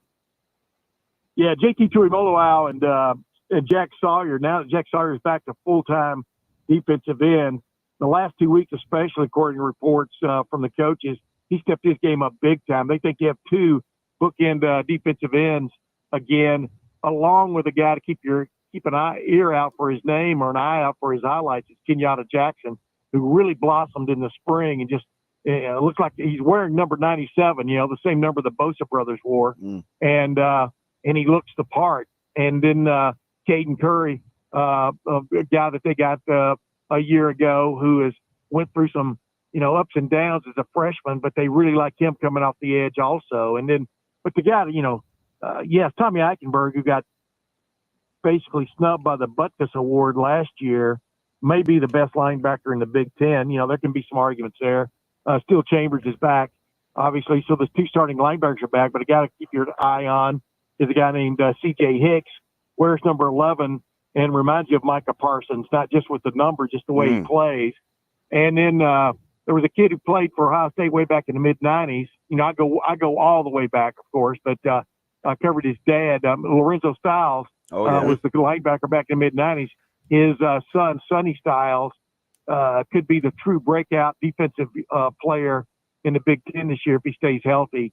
Number 6, he's a quasi-safety, quasi-linebacker, quasi-defensive end. They think he can cover slot receivers for the most part. He can drop into a middle zone and cover the field and then come up on the edge and come off the edge. So there's a guy to really keep your eye on too, along with the regulars coming back. They really feel good about their cornerbacks. This time a year ago, they didn't because almost every one of them were banged up, and it showed in some big-time games. But I'm trying to get it all in at once before y'all cut me off, before my quarter runs out. You know what I'm saying? But Denzel Burke, Jordan Hancock, but the kid they got from Ole Miss, Davis Onigbenosin, cornerback, reminds you of Jeffrey Okuda from Ohio State from way back in 2019. Big, tall, rangy guy that can cover. And so they feel really good about the quarterback room also. I guess what I'm saying is they look like they're loaded, but, will they be able to fire their gun? Fair enough. That is our friend Tim May. You never disappoint. Ohio Always State. so good. Appreciate you. For the Letterman Row. Tim, we'll talk soon. You got to get some oxygen right now. Appreciate that. That's all for today for the Damon Benning Show with Ravi Lulla. We'll be back tomorrow and start previewing game week on Minnesota. It is Minnesota time.